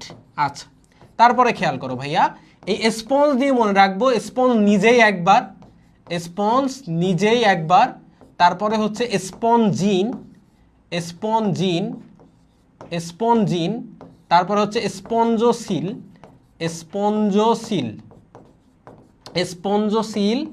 আরেকটা হচ্ছে তোমার স্পিকিউল। তাহলে এই হয়ে গেল পরিফেরা পর্বের সকল বৈশিষ্ট্য এখানে চলে আসছে। তাহলে এইগুলোই কিভাবে মনে রাখবা সেটা আমি তোমাকে বোঝাচ্ছি, খেয়াল করো। সো মনে রাখবা, প্রথম বৈশিষ্ট্য, পরিফেরায় অস্টিয়া নামক অসংখ্য ছিদ্র থাকে। বায়োলজিতে কোথাও যদি এই জিনিসগুলো আসে, খেয়াল করো, বায়োলজিতে কোথাও যদি স্টোম বা তোমার হচ্ছে কোয়ানা বা কোয়ানি, এই জিনিসগুলো আসা মানে ছিদ্র বোঝায়। এগুলো আসা মানে কি বোঝাবে? এগুলো আসা মানে ছিদ্র বোঝাবে। এগুলো আসা মানে ছিদ্র বোঝাবে। তার মানে এখানে অস কথাটা আসে, এই অস্ট্রিয়া লিখতে গেলে অস কথাটা আসে। তার মানে প্রথম কথা, পরিফেরায় অস্ট্রিয়া নামক অসংখ্য ছিদ্র থাকে। আবার দেখো 2 নম্বর বৈশিষ্ট্য খেয়াল করো, এখানেও কি আসবে? অস কথাটা আসবে। তার মানে অস্কুলাম নামক কি থাকে? একটা বড় ছিদ্রপথ থাকে। অস্কুলাম নামক, দেখো অস্ট্রিয়া এবং অস্কুলাম এই দুটার মধ্যে বড় কোনটা? অস্কুলাম বড়। সো অস্কুলাম নামক কি থাকে? একটা বড় ছিদ্রপথ থাকে। ঠিক আছে, তাহলে প্রথম কথা, পরিফেরায় অস্ট্রিয়া নামক অসংখ্য ছিদ্র থাকে, অস্কুলাম নামক বড় ছিদ্রপথ থাকে। তারপরে দেখো 3 নম্বরে আসো। 3 নম্বরে আসো, এখানে বলা হচ্ছে নিশ্চল। দেখো আমাদের যে টোটাল পর্ব হচ্ছে কয়টা বলো তো? টোটাল পর্ব কয়টা? সবাই লিখো, টোটাল পর্ব কয়টা? টোটাল পর্ব 33টা। তার মধ্যে মেজর পর্ব হচ্ছে কয়টা? মেজর পর্ব হচ্ছে 9টা। এই যে মেজর যে 9টা পর্ব আছে, মেজর 9টা পর্বের মধ্যে সবার উপরে আছে কে? এই যে পরিফেরা আছে। সো যত উপর থেকে নিচের দিকে যাবা, Porifera, Cnidaria, Platyhelminthes, nematoda, mollusca, Annelida, arthropoda, Echinodermata, chordata, এভাবে যত উপর থেকে নিচের দিকে যাবা তত সে বেশি উন্নত হবে। আর উপরের দিকে যে আছে সে অনুন্নত বা সরলতম প্রাণী। তার মানে পরিফেরা কি? পরিফেরা অনুন্নত বা সরলতম প্রাণী। সো এই জন্য যারা, দেখো আমরা যারা উন্নত প্রাণী, একটা মানুষের যখন বাচ্চা হয়, বাচ্চা হয়ে পেট থেকে বের হওয়ার পরপরই বলে নাকি আব্বা এদিকে, বলে? হাঁটে, দৌড়ায়? দৌড়ায় না। কিন্তু বয়স বাড়ার সাথে সাথে কি হয়? সচল হয়। কিন্তু এরা যেহেতু অনুন্নত পর্ব, অনুন্নত প্রাণী, এরা ছোট অবস্থায় সচল থাকে ভাইয়া, ছোট অবস্থায় সচল থাকে, কিন্তু পূর্ণাঙ্গ অবস্থায় পূর্ণাঙ্গ প্রাণীরা নিশ্চল হয়। সো মনে রাখবা, এরা হচ্ছে পূর্ণাঙ্গ প্রাণীরা কি হয়? নিশ্চল হয়। ওকে, নালীতন্ত্র। তারপরে দেখো 4 নম্বর বৈশিষ্ট্য বলা হচ্ছে কি? নালীতন্ত্র। দেখো যারা আমরা উন্নত প্রাণী তাদের থাকে সংবহন তন্ত্র। উন্নত প্রাণীর কি থাকে? উন্নত প্রাণীর থাকে সংবহন তন্ত্র। সো এরা তো উন্নত না, তাই এদের সংবহন তন্ত্রের বিকল্প হিসেবে থাকে নালীতন্ত্র। আর সংবহন তন্ত্রে মেইনলি 3টা কাজ করে ভাইয়া। কি কি কাজ করে বলো তো? একটা হচ্ছে সে পুষ্টি পরিবহন করে। সংবহন তন্ত্র কি করে? পুষ্টি পরিবহন করে। সংবহন তন্ত্র কি করে? অক্সিজেন পরিবহন করে। সংবহন তন্ত্র কি করে? শুক্রাণু বা স্পাম পরিবহন করে। তাহলে খেয়াল করো, সংবহন তন্ত্রের কাজ হচ্ছে এই 3টা: পুষ্টি পরিবহন করা, অক্সিজেন পরিবহন করা, শুক্রাণু পরিবহন করা। এখন যেহেতু সংবহনতন্ত্র এদের নাই, এজন্য সংবহনতন্ত্রের বিকল্প হিসেবে কি থাকে? এদের নালীতন্ত্র থাকে। আল্লাহ তাআলা কি করছে? সংবহনতন্ত্রের বিকল্প হিসেবে নালীতন্ত্র সৃষ্টি করে দিয়েছে, এবং এদের নালীতন্ত্রই 3টা কাজ করে: পুষ্টি পরিবহন করে, অক্সিজেন পরিবহনে, শুক্রাণু পরিবহন করে। ক্লিয়ার? কয়টা বৈশিষ্ট্য হলো? 1টা 2টা 3টা 4টা। কোয়ানোসাইট, দেখো কি বলছি, কোয়ানো মানেই কি বুঝাচ্ছি? ছিদ্র। কোয়ানো মানে কি? ছিদ্র। আগেই লিখছি, দেখো কোয়ানো মানে কি, এই যে লিখছি না, অসিস্টম কোয়ানা বা কোয়ানি থাকলে কি বোঝায়? ছিদ্র। তাহলে এই কোয়ানা বলতে বোঝায় ছিদ্র। আর সাইট মানে কি? সাইট মানে কোষ। তাহলে কোয়ানোসাইট নামক বিশেষ ফ্লাজেলাযুক্ত বা ছিদ্রযুক্ত কোষ থাকে। কোয়ানোসাইট নামক বিশেষ ফ্লাজেলাযুক্ত বা ছিদ্রযুক্ত কোষ থাকে এদের। ঠিক আছে? ওকে, আচ্ছা। তারপরে দেখো, তারপরে খেয়াল করো, তারপরে কই গেল? স্পঞ্জ। দেখো পরিফেরার অপর নাম আমরা দেখছি ছিদ্রল প্রাণী, এবং পরিফেরাকে আদর করে ভালোবেসে আরেকটা নামে ডাকা হয়, সেটাকে বলা হয় স্পঞ্জ। স্পঞ্জ পাইলেই বুঝবা এটা পরিফেরার বৈশিষ্ট্য। তাহলে দেখো তুমি এখানে 4 নাম্বার বৈশিষ্ট্য গেল, 5 নাম্বার গেল। হ্যাঁ, এখানে ধরো তোমার এটা 6, এটা হচ্ছে তোমার কত? 7। তাহলে খেয়াল কর, স্পঞ্জিন শব্দটাকে যদি ভাইয়া ভাঙায় তাহলে 2টা শব্দ পাওয়া যাবে। স্পঞ্জিনকে ভাঙলে কয়টা শব্দ পাবা? 2টা। একটা হলো তোমার স্পঞ্জ, একটা হচ্ছে স্পঞ্জ প্লাস হচ্ছে ইন, একটা হচ্ছে স্পঞ্জ আর ইন। স্পঞ্জিন শব্দটাকে ভাঙলে 2টা শব্দ পাওয়া যাবে, একটা স্পঞ্জ আর একটা হচ্ছে কি? ইন। মনে রাখবা, স্পঞ্জ মানে কি বোঝাচ্ছি? পরিফেরার দেহটাকে বোঝাচ্ছি। আর কোনো কিছু নামের শেষে যদি ইন থাকে, এই যে ইন আছে না, নামের শেষে ইন থাকলে মনে রাখবা, নামের শেষে যদি ইন থাকে সেটা হবে প্রোটিন। নামের শেষে ইন থাকলে সেটা কি হবে? প্রোটিন। প্রোটিনের নামের শেষেও কি আছে? ইন আছে। তাহলে নামের শেষে ইন থাকলে সেটা হবে প্রোটিন। এখন দেখো, তোমরা বলো তো আমরা কয় ধরনের খাবার খাই? তোমরা বলো তো আমরা কয় ধরনের খাবার খাই? বলো আমরা কয় ধরনের খাবার খাই? আমরা কিন্তু হচ্ছে 3 ধরনের খাবার খাই, 4 ধরনের খাই, 5 ধরনের, আমরা টোটাল 6 ধরনের খাবার খাই। কয় ধরনের খাবার খাই? আমরা 6 ধরনের খাদ্য খাই, তাই না? 6 ধরনের ফুড। তো এই যে আমরা 6 ধরনের খাবার খাই, কি কি 6 ধরনের খাদ্য আমরা গ্রহণ করি? কি কি? একটা হচ্ছে কার্বোহাইড্রেট, প্রোটিন, লিপিড। আর কি আছে? পানি, ভিটামিন আর খনিজ লবণ। পানি, ভিটামিন, ভিটামিন আর কি খনিজ লবণ, পানি ভিটামিন আর খনিজ লবণ। তাহলে এই 6 ধরনের খাবার আমরা খাবার হিসেবে গ্রহণ করি। তার মধ্যে এই প্রথম 3টা হচ্ছে প্রধান খাবার, এই কার্বোহাইড্রেট প্রোটিন আর লিপিড এটা হলো আমাদের প্রধান খাদ্য, প্রধান খাদ্য। সো কার্বোহাইড্রেট কি করে, শরীরের শক্তি উৎপন্ন করে, প্রোটিন কি করে, দেহ গঠনে কাজ করে, আর লিপিড কি করে, হ্যাঁ লিপিড খাইলে কি হয়, শরীরে তাপ উৎপন্ন হয়। তাহলে কার্বোহাইড্রেট কি করে, শরীরে শক্তি উৎপন্ন করে, লিপিড কি করে, দেহ গঠনে কাজ করে, আর প্রোটিন হচ্ছে দেহ গঠনে কাজ করে, আর লিপিড হচ্ছে কি করে, তাপ উৎপন্ন করে। তাহলে এখানে যে প্রোটিনটা আছে দেখো খেয়াল করো, এখানে স্পঞ্জিন কি হবে, একটা প্রোটিন, তাহলে এটা কি করবে, পরিফেরার দেহ গঠনে কাজ করে, তাহলে স্পঞ্জিন নামক প্রোটিন পরিফেরার দেহ গঠনে কাজ করে। তারপর দেখো স্পঞ্জশীল, এই শব্দটাকেও যদি ভাঙো, স্পঞ্জশীল শব্দটাকে যদি ভাঙো দেখো ভাইয়া দুইটা পাবা, একটা স্পঞ্জ, একটা শব্দ পাবা কি স্পঞ্জ, প্লাস হচ্ছে কি সিল। দেখো স্পঞ্জ মানে কি, স্পঞ্জ মানে পরিফেরার দেহটাকে বোঝাচ্ছ, আর সিল মানে কি বলছিলাম বলো, সিল মানে বলছিলাম গহ্বর। সো স্পঞ্জশীল মানে কি, দেহ গহ্বর। সো স্পঞ্জশীল নামক কি থাকে ওদের, দেহ গহ্বর থাকে। স্পঞ্জশীল নামক কি থাকে, দেহ গহ্বর থাকে, বুঝতে পারছো, স্পঞ্জশীল নামক কি থাকে, দেহ গহ্বর থাকে। তারপর দেখো স্পিকিউল আছে, স্পিকিউল শব্দটাকেও যদি ভাঙো, স্পিকিউল শব্দটাকে ভাঙলে কি পাবা, দেখো স্পিকিউল শব্দটাকে ভাঙলে দুইটা শব্দ পাবা, একটা স্পাইক আর একটা হচ্ছে ইউল। কি পাবা, স্পাইক আর ইউল। সবসময়ের জন্য মনে রাখবা ভাইয়া, সবসময়ের জন্য মনে রাখবা, স্পাইক বলতে বোঝায় কাটা, স্পাইক বলতে কি বোঝায়, কাটা বা খাড়া। এই যে ছেলেরা মাথায় স্পাইক করে না, ছেলেরা মাথায় কি করে, স্পাইক করে না, তাহলে স্পাইক মানে হচ্ছে কাটা বা খাড়া করা, কাটা বা খাড়া করে দেওয়া, ঠিক আছে। তাহলে স্পাইক মানে হচ্ছে কাটা বা খাড়া করে দেওয়া, স্পাইক। তাহলে খেয়াল করো, তাহলে স্পাইক মানে কাটা বা খাড়া করে দেওয়া যেহেতু, আর ইউল মানে ক্ষুদ্র, ইউল মানে ক্ষুদ্র, ইউল মানে ক্ষুদ্র, যে কোনো কিছুর নামের শেষে যদি ইউল যুক্ত করে দেয় তাহলে কি হবে, সেটা ক্ষুদ্র, ঠিক আছে। আচ্ছা, যেমন ভেইন মানে কি বলতো, ভেইন মানে কি শিরা, তাহলে আমি যদি বলি ভেনিউল তার মানে কি হবে, ক্ষুদ্র শিরা। আর্টারি মানে কি, ধমনী, তাহলে আমি যদি বলি ভাইয়া আর্টারিউল তার মানে কি হবে, ক্ষুদ্র ধমনিকা। তারপর এখানে কারো একটু নাম পড়ি, ঠিক আছে, সুইটি, তাহলে যদি বলি সুইটিউল তার মানে সুইটির ক্ষুদ্র ভার্সনটাকে বোঝাবে, ছোট বাচ্চাকে বোঝাবে, ঠিক আছে। আচ্ছা, তাহলে ইউল মানে ক্ষুদ্র, আর ইউল মানে ক্ষুদ্র, আর হচ্ছে স্পাইক মানে কাটা, তাহলে স্পিকিউল বলতে কি বোঝাচ্ছে, ক্ষুদ্র কাটা বোঝাচ্ছে, ক্ষুদ্র কাটা। তাহলে বুঝতে পেরেছো, তাহলে এটা হলো পরিফেরা পর্বের সকল বৈশিষ্ট্য ডান, পরিফেরা পর্বের সকল বৈশিষ্ট্য ডান। এখন চলো আমরা একটু দেখাই তোমাকে, এই যে দেখো এখানে সব লেখা আছে, অস্ট্রিয়া নামক অসংখ্য ছোট ছিদ্র থাকে, হ্যাঁ। তারপর হচ্ছে দেখো খাদ্য অক্সিজেন শুক্রাণু প্রবেশ করে অস্ট্রিয়া পথে, নালীতন্ত্র, নিশ্চল পূর্ণাঙ্গ প্রাণীরা, কোয়ানোসাইট নামক বিশেষ ফ্ল্যাজেলাযুক্ত কোষ থাকে, অস্কুলাম একটা যেটা বড় প্রান্তিক ছিদ্রপথ বলা হয়, বুঝছো। অধিকাংশ ক্ষেত্রে এরা কেমন হয়, সামুদ্রিক হয়। সো পরিফেরা পর্বের সকল বৈশিষ্ট্য কিন্তু তোমার ডান হয়ে গেল, ঠিক আছে। এই যে দেখো, ঠিক আছে, স্পিকিউল থাকে, স্পঞ্জিন জৈব তন্তু বা প্রোটিন থাকে, ঠিক আছে। সো এই দেখো পরিফেরা পর্বের সকল বৈশিষ্ট্য ডান, পরিফেরা পর্বের সকল বৈশিষ্ট্য হয়ে গেল। এখন আমরা নিডারিয়া পর্বের সকল বৈশিষ্ট্য পড়ব, ঠিক আছে, ঠিক আছে। একটু একটা মিনিট, ক্ষুদ্র সুইটি, হ্যাঁ ইয়েস, তাহলে একটা মিনিট একটু একটু হাইড্রেশন, একটু পানি খেয়ে নে, হ্যাঁ তোমরাও সবাই একটু পানি খেয়ে নাও।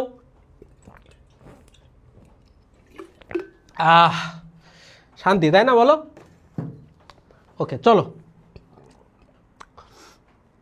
এই শিমুল, তুমি এত ক্ষুদ্র সুইটি লেখো কেন, হ্যাঁ ক্ষুদ্র শিমুল, ক্ষুদ্র শিমুল।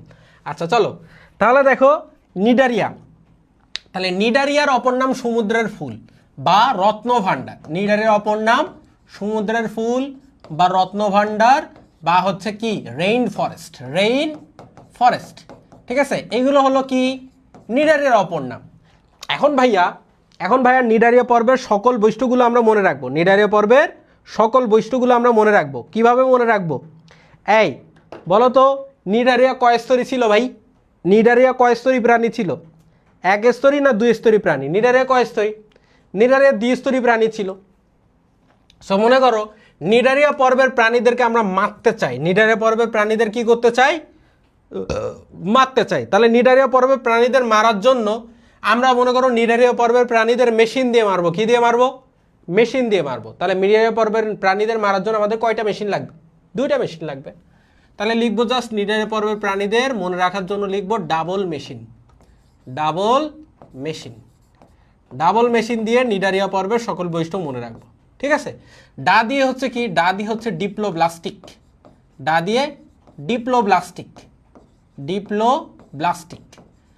আচ্ছা ঠিক আছে, ডিপ্লো মানে দুই, ব্লাস্টিক মানে স্তর। ডিপ্লোব্লাস্টিক বলতে বোঝায় আসলে দ্বিস্তরী প্রাণী, আমরা তো জানি এরা দ্বিস্তরী প্রাণী জানি। তারপর ব দিয়ে হচ্ছে বহুরূপিতা। হ্যাঁ, বহুরূপিতা, বহুরূপিতা, বহুরূপিতা দিয়ে কি বোঝাচ্ছি ভাইয়া? বহুরূপিতা দিয়ে কি বোঝাচ্ছি? বুঝাচ্ছি, খেয়াল করুন। লা দিয়ে হচ্ছে লার্ভা, লার্ভা। ম দিয়ে হচ্ছে কি জানো? Mesoglea, mesoglea, mesoglea. সি দিয়ে হচ্ছে ভাইয়া সিলেন্টেরন, সিলেন্টেরন। আচ্ছা, তারপরে হচ্ছে দন্তান্ন দিয়ে হচ্ছে নিডোসাইট আর নেমাটোসিস্ট, নিডোসাইট আর নেমাটোসিস্ট, নেমাটোসিস্ট, নিডোসাইট আর কি? নেমাটোসিস্ট। এখন খেয়াল করো, এখন খেয়াল করো। সো দেখো নিডারিয়া পর্বের সকল বৈশিষ্ট্যগুলো তুমি এখান থেকে দেখে আসো। দেখো বলা হচ্ছে ডিপ্লোব্লাস্টিক দ্বিস্তরী, তুমি মনে রাখবে একটা দিয়ে। তারপর দেখো মেসোগিলিয়া আছে, মেটাজেনেসিস আছে, মেডুসা আছে, মুক্ত যৌন জনন করে, পলিপ আছে, স্থবির অযৌন জনন করে, সিলেন্ট্রন পরিপাক সংবহন গহ্বর দেওয়া আছে, তারপরে নিডোব্লাস্ট নেমাটোসিস্ট আছে। ঠিক আছে, তাহলে এই পর্বের মোটামুটি বৈশিষ্ট্যগুলো তুমি দেখছো। ঠিক আছে, এখন তুমি এইটা দিয়ে মনে রাখতে পারবা। তাহলে দেখো ডাবল মেশিন দিয়ে, তাহলে প্রথমে হচ্ছে কি, নিডারিয়া পর্বের প্রাণীগুলোকে কি বলি? ডিপ্লোব্লাস্টিক মানে দ্বিস্তরী প্রাণী। বহুরূপিতা বলতে কি বোঝাচ্ছি জানো? বহুরূপিতা বলতে এখানে দুইটা কথা আছে। দেখো ভাইয়া, বহুরূপিতা বলতে দুইটা কথা। এরা যেহেতু প্রাণী, তারপরও এরা যৌন এবং অযৌন, কি বললাম? যৌন এবং অযৌন দুইটা পদ্ধতিতেই বংশবৃদ্ধি করতে পারে। যৌন এবং অযৌন দুইটা পদ্ধতিতেই কি করতে পারে? বংশবৃদ্ধি করতে পারে। এদের যৌন জননের যে এককটা, যৌন জননের এককটাকে বলা হয়, হ্যাঁ, মেডুসা, মেডুসা। যৌন জননের এককটাকে কি বলা হয়? মেডুসা। আর অযৌন জননের যে এককটা, এটাকে বলা হয় পলিপ, পলিপ, পলিপ।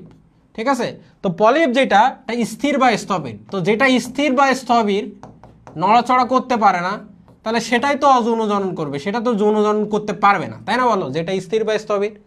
তো পলিপ, ধরো পলিপাস হয় নাকে, তো এটা তো ঠাস করে হাঁটুতে যাবে না, ওটা তো স্থির। তাহলে অযৌন জনন হচ্ছে পলিপ, স্থির বা স্থবির। আর যৌন জননটা হচ্ছে মেডুসা, ময় মুক্ত, ময় মেডুসা। তার মানে মুক্ত হইলে যৌন জনন করতে পারবে। তো মনে করো তোমার সামনে খাবার আছে, তাহলে তোমার হাত বাঁধা, তাহলে কি তুমি খাইতে পারবা না? তাহলে স্থির বা স্থবির হইলে অযৌন জনন। তুমি মুক্ত, তার মানে তোমার সামনে ভাত আছে, খাবার আছে, তুমি খেতে পারবা। ঠিক আছে, তাহলে ময় মুক্ত, ময় মেডুসা, এটা হচ্ছে যৌন জননের একক। আর অযৌন হচ্ছে পলিপ, হ্যাঁ, স্থির বা স্থবির। লার্ভা দশা, তাহলে লার্ভা দশা কি? লার্ভা দশা মানে হচ্ছে ছোট অবস্থা, বাচ্চা অবস্থাকে বোঝায়। ঠিক আছে, লার্ভা দশা বলতে কি বোঝায়? ছোট অবস্থা বা বাচ্চা অবস্থাকে বোঝায় এদের। ঠিক আছে, ছোট অবস্থা বা বাচ্চা অবস্থাকে কি বলা হয়? লার্ভা দশা। ঠিক আছে, কি থাকে? প্লানুলা নামক লার্ভা দশা থাকে। প্লানুলা নামক কি থাকে? প্লানুলা নামক হচ্ছে লার্ভা দশা থাকে। মেসোগিলিয়া কি? দেখো এরা কয় স্তরী প্রাণী বলছি? নিডারিয়া দ্বিস্তরী প্রাণী। তাহলে এদের যে দুইটা স্তর, ধরো এইটা একটা স্তর, এটা একটা স্তর, আর এইটা আরেকটা স্তর। তো এইটা দুইটা স্তরের মাঝে, এদের দুই স্তরের মাঝে একটা, এই দুই স্তরের মাঝে অকোষীয় থকথকে জেলির ন্যায় বস্তু থাকে। দুই স্তরের মাঝে কি থাকে? অকোষীয় থকথকে জেলির ন্যায় বস্তু থাকে। অকোষীয় থকথকে জেলির ন্যায় বস্তু থাকে, জেলির ন্যায় বস্তু থাকে। তাহলে এদের দুই স্তরের মাঝে যে অকোষীয় থকথকে জেলির ন্যায় যে বস্তু থাকে, জেলির ন্যায় যে বস্তু থাকে, দুই স্তরের মাঝে অকোষীয় থকথকে জেলির ন্যায় যে বস্তু থাকে, এটাকেই বলা হয় কি? দুই স্তরের মাঝে যে অকোষীয় থকথকে জেলির ন্যায় বস্তু থাকে, এটাকেই বলা হয় মেসোগিলিয়া। ঠিক আছে, তাহলে এই যে মেসোগিলিয়া শিখে ফেললা। দেখো সিলেন্টন শব্দটাকে যদি ভাঙো ভাইয়া, তাহলে দুইটা শব্দ পাওয়া যায়, একটা হচ্ছে সিল, সিল, আর একটা হচ্ছে এন্টেরন। সিল আর একটা হচ্ছে কি? এন্টেরন। সিল আর একটা হচ্ছে এন্টেরন। সিল মানে কি ভাইয়া? সিল মানে হচ্ছে গহ্বর। সিল মানে কি? গহ্বর। আর এন্টারো আমি তোমাদেরকে পড়াইছিলাম, এন্টেরন। এন্টারো মানে কি বলছিলাম? একটু আগে পড়াইছি না? এন্টেরন মানে কি? এন্টেরন মানে হচ্ছে কি? বলো, এন্টেরো মানে কি অন্ত্র না, অন্ত্র। তাহলে সিলেন্ট্রন নামক কি অন্ত্র মানে পরিপাক সম্পর্কিত বিষয় বোঝাচ্ছে। তাহলে সিলেন্ট্রন নামক কি থাকে এদের, পরিপাক সংবহন গহ্বর বা পরিপাক গহ্বর থাকে। ঠিক আছে, কাদের, নিডারিয়াদের সিলেন্ট্রন নামক পরিপাক সংবহন গহ্বর বা পরিপাক গহ্বর থাকে। আচ্ছা, তারপর দেখো নিডোসাইট, এদের বিভিন্ন ধরনের কোষ থাকে। ঠিক আছে, এদের বিভিন্ন ধরনের কোষ থাকে, যেমন এদের দুইটা স্তর না, এপিডার্মিস এবং গ্যাস্ট্রোডার্মিস, দুইটা ভাগে ভাগ করতে পারি। সো এদের এপিডার্মিসে নিডোসাইট, জনন কোষ, পেশিয়াবরী কোষ, স্নায়ু কোষ, সংবেদী কোষ, গ্রন্থি কোষ, ইন্টারস্টিশিয়াল কোষ, যেটাকে আমরা এইভাবে মনে রাখি যে নিজ পয়সায় সংগ্রহ করি, নিজ পয়সায় সংগ্রহ করি, এগুলো পরের চ্যাপ্টারে পড়বা। নিজ পয়সায় সংগ্রহ করি, নিজ পয়সায় সংগ্রহ করি, এটা কোনটা, এটা হচ্ছে এই যে এপিডার্মিসের কোষগুলো, নিডোসাইট, জনন কোষ, পেশি আবরণী, স্নায়ু কোষ, সংবেদী কোষ, গ্রন্থি কোষ, ইন্টারস্টিশিয়াল কোষ থাকে। ঠিক আছে, আর গ্যাস্ট্রোডার্মিসে শুধু নিজ নাই, গ্যাস্ট্রোডার্মিসে শুধু নিজ নাই, মানে নিডোসাইট আর জনন কোষ গ্যাস্ট্রোডার্মিসে থাকে না, নিজ নাই। কোথায় নাই, নিডোসাইট আর জনন কোষ থাকে না হচ্ছে গ্যাস্ট্রোডার্মিসে, বুঝছো, বাকিগুলো থাকে এখানে পয়সায় সংগ্রহ করি থাকে, গ্যাস্ট্রোডার্মিস, গ্যাস্ট্রোডার্মিস। ঠিক আছে, ওকে। তাহলে এই নিডোসাইট হচ্ছে কি একটা কোষ, এই নিডোসাইট কোষ একটা জিনিসকে ধারণ করে যেটাকে বলা হয় নেমাটোসিস্ট, যেটাকে কি বলা হয়, নেমাটোসিস্ট। ঠিক আছে, নেমাটোসিস্ট, যেটাকে আমরা বলি দংশনাঙ্গাণু। এদের কাজ আছে আহার সংগ্রহ, চলন, আত্মরক্ষা, এগুলো বিস্তারিত আমরা হাইডাতে পড়ব। ঠিক আছে, ওকে। তাহলে আশা করি বুঝতে পেরেছো। তার মানে আমরা দেখো পরিফেরা দেখলাম, নিডারিয়া দেখলাম। সো এখানে পরিফেরা সব বৈশিষ্ট্য, নিডারিয়া সব বৈশিষ্ট্যগুলো দেওয়া আছে। এখন আমরা চলে যাই প্লাটিহেলমিনথিসে। চলো, প্লাটিহেলমিনথিস। তাহলে দেখো প্লাটিহেলমিনথিস, তো প্লাটিহেলমিনথিসে দেখো, প্লাটিহেলমিনথিসে অনেক বৈশিষ্ট্য এখানে দেওয়া আছে, ওইগুলো আমরা সহজ করে বলবো। দেখো বলা আছে প্যারেনকাইমা বা মেসেনকাইম নামক যোজক টিস্যুতে পূর্ণ থাকে। ঠিক আছে, এরা পরজীবী বলা হচ্ছে, অধিকাংশ কিছু মুক্তজীবী, প্রথম ত্রিস্তরী, ওই যে বলছিলাম। হ্যাঁ, তারপরে দেখো টিপ্লোব্লাস্টিক বা ত্রিস্তরী, হুক বা চোষক থাকে। তারপরে হচ্ছে লার্ভা দশা থাকে। মেসেনকাইম, এরা নরম, নিষেকটা অভ্যন্তরীণ, উভলিঙ্গ, পরিস্ফুটন প্রত্যক্ষ বা পরোক্ষ, শিখাকোষ, ফ্লেম সেল, রেচননালী থাকে। সেই ওভারঅল জিনিসগুলা এখানে যত কিছু আছে এই সবগুলো আমরা মনে রাখবো, জাস্ট কি দিয়ে দেখো, খেয়াল করো। সেই সবগুলো আমরা মনে রাখবো। সো প্লাটিহেলমিনথিসের সকল বৈশিষ্ট্যগুলো দেখো, প্লাটিহেলমিনথিসের সকল বৈশিষ্ট্যগুলো আমরা মনে রাখবো। প্লাটিহেলমিনথিস, তো প্লাটিহেলমিনথিসের সকল বৈশিষ্ট্যগুলো আমরা কি দিয়ে মনে রাখবো, এই যে ওর নাম দিয়েই মনে রাখবো। দেখো প্লাটিহেলমিনথিস, তাহলে দেখো ওর নামটা লিখলাম, এই নাম দিয়েই মনে রাখবো। তার আগে ওর এই প্লাটিহেলমিনথিসটা শব্দটাকে যদি ভাঙি, দুইটা শব্দ পাবো, একটা হচ্ছে প্লাটিস প্লাস হচ্ছে আরেকটা হেলমিন্থ, হেলমিন্থ, বুঝছো। সো প্লাটিস মনে রাখবো, প্লাটিস, প্লেটিস, প্লেট। প্লেট কেমন হয় ভাইয়া, প্লেট তো চ্যাপ্টা হয়, তাই না, প্লেট কেমন হয়, চ্যাপ্টা হয়। আর হেলমিন কথাটা কই থেকে আসছে, হেলমিন কথাটা আসছে ওর্ম থেকে, WORMTH, ওর্মথ। আর এই ওর্মথ মানে কি, ওর্মথ মানে হচ্ছে ক্রিমি, ওর্মথ মানে কি, ওর্মথ মানে হচ্ছে ক্রিমি। সো প্লাটিহেলমিনথিস মানে হচ্ছে কি, প্লাটিহেলমিনথিস মানে চ্যাপ্টা ক্রিমি। মনে রাখা কঠিন, এই জন্য তো এই সহজভাবে মনে রাখতেছি। সো প্লাটিহেলমিনথিসের নাম দিয়ে এটা মনে রাখবো। সো মনে রাখবো প্লা দিয়ে হচ্ছে দুইটা জিনিস, প্লা দিয়ে হচ্ছে এরা প্যারেনকাইমা, এরা হচ্ছে পরজীবী, পরজীবী লিখে নেই, তারপরে বুঝাচ্ছি। দেখো পরজীবী, তারপরে আরেকটা লিখতেছি হচ্ছে প্যারেনকাইমা, প্যারেনকাইমা। ঠিক আছে, পরজীবী, প্যারেনকাইমা। আচ্ছা, টি দিয়ে বুঝাচ্ছি টিপ্লোব্লাস্টিক, টিপ্লোব্লাস্টিক, টিপ্লোব্লাস্টিক। আচ্ছা, তারপরে খেয়াল করো, তারপরে খেয়াল করো হে দিয়ে হুক বা চোষক, হুক বা চোষক। ওকে, তারপরে খেয়াল করো ল দিয়ে হচ্ছে লার্ভা দশা, লার্ভা দশা। আচ্ছা, মো দিয়ে হচ্ছে মেসেনকাইম, মেসেনকাইম। ওকে, তারপরে খেয়াল করো ভাইয়া দন্তান্ন দিয়ে হচ্ছে নরম আর নিষেক অভ্যন্তরীণ, নিষেক অভ্যন্তরীণ, নরম আর নিষেক অভ্যন্তরীণ। ঠিক আছে, ওকে। থেস দিয়ে হচ্ছে শ্বসনতন্ত্র, সংবহনতন্ত্র অনুপস্থিত, শ্বসনতন্ত্র ও সংবহনতন্ত্র অনুপস্থিত, শ্বসনতন্ত্র ও সংবহনতন্ত্র অনুপস্থিত, শ্বসনতন্ত্র সংবহনতন্ত্র অনুপস্থিত। আর হচ্ছে রেচনতন্ত্র, রেচন নালী এবং শিখাকোষ থাকে, শিখাকোষ। এই শিখাকোষটাকে বলা হয় ফ্লেম সেল। শিখাকোষটাকে কি বলা হয়? ফ্লেম সেল বলা হয়, ফ্লেম সেল। ঠিক আছে, তাহলে এটা হচ্ছে তোমার যে কি বলতো, এটা হচ্ছে প্লাটিহেলমিনথেসের সকল বৈশিষ্ট্যগুলো মনে রাখার সিস্টেম। ঠিক আছে, তাহলে প্লাটিহেলমিনথেসের সকল বৈশিষ্ট্যগুলো এভাবে মনে রাখতে পারি। তো কিভাবে? দেখো, প্রথম কথা, এই প্লাটিহেলমিনথেস মানে চ্যাপ্টা কৃমি। তাহলে এই চ্যাপ্টা কৃমি কি বলো? পরজীবী না বলো ভাইয়া? এটা পরজীবী না, এটা অন্যের দেহে বসবাস করে, তাই না? আমাদের দেহে বসবাস করে। তাহলে এই যে প্লাটিহেলমিনথেস বা যে চ্যাপ্টা কৃমি আছে, এটা তো পরজীবী ভাইয়া, অন্যের দেহে বাস করে। তাহলে পরজীবী, এবং এদের কোষগুলোর ফাঁকে ফাঁকে প্যারেনকাইমা বা মেসেনকাইম নামক যোজক টিস্যু দ্বারা পূর্ণ থাকে। ধরো একটা বক্স নিচ্ছ তুমি হাতে করে, ধরো এই বইটা, ঠিক আছে, এই যে বইটা নিচ্ছ, সো বইটা একটা বক্স। তাহলে এই বক্সের কিছু কিছু জায়গা যদি ফাঁকা থাকে, এইভাবে যদি উঁচু করো, সবগুলো এক জায়গায় এসে হাজির হয়ে যাবে না? সো এই কোষগুলোর যে ফাঁকা যে জায়গাগুলো, এই ফাঁকা জায়গাগুলোতে কি থাকে? প্যারেনকাইমা বা মেসেনকাইম নামক যোজক টিস্যু দিয়ে পূর্ণ করা থাকে। তাহলে প্রথম কথা, এরা পরজীবী। তারপরে কি? এদের কোষগুলোর ফাঁকে প্যারেনকাইমা বা মেসেনকাইম নামক যোজক টিস্যু দ্বারা পূর্ণ থাকে।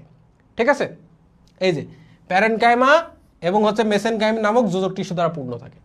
আচ্ছা, তারপরে এরা যেহেতু পরজীবী, তার মানে এরা অন্যের দেহে বসবাস করবে।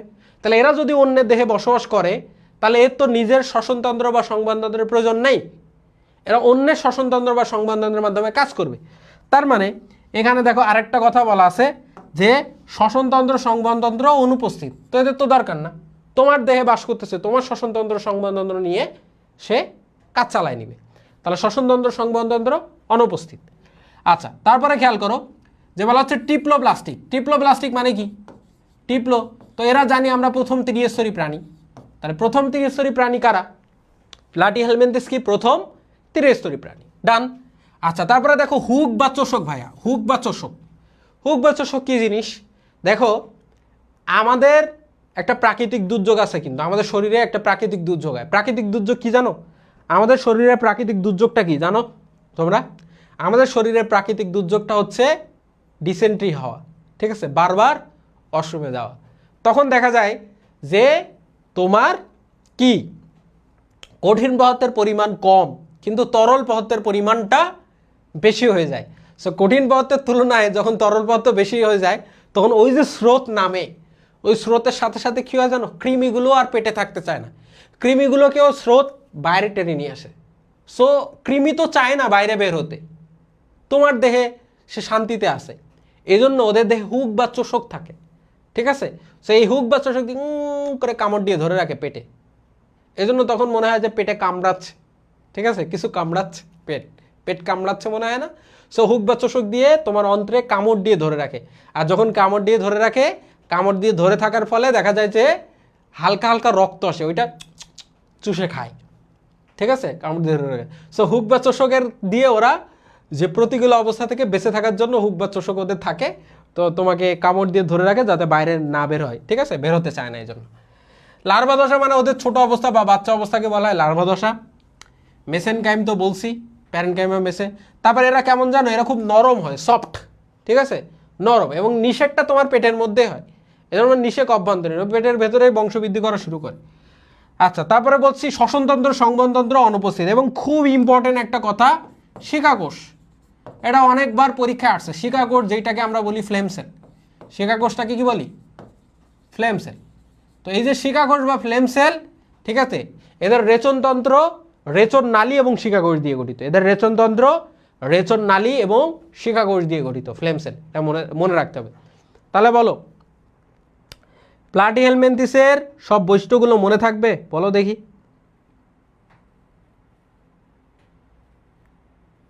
বলো দেখি, প্লাটিহেলমিনথেসের সব বৈশিষ্ট্যগুলো মনে থাকবে কিনা বলো।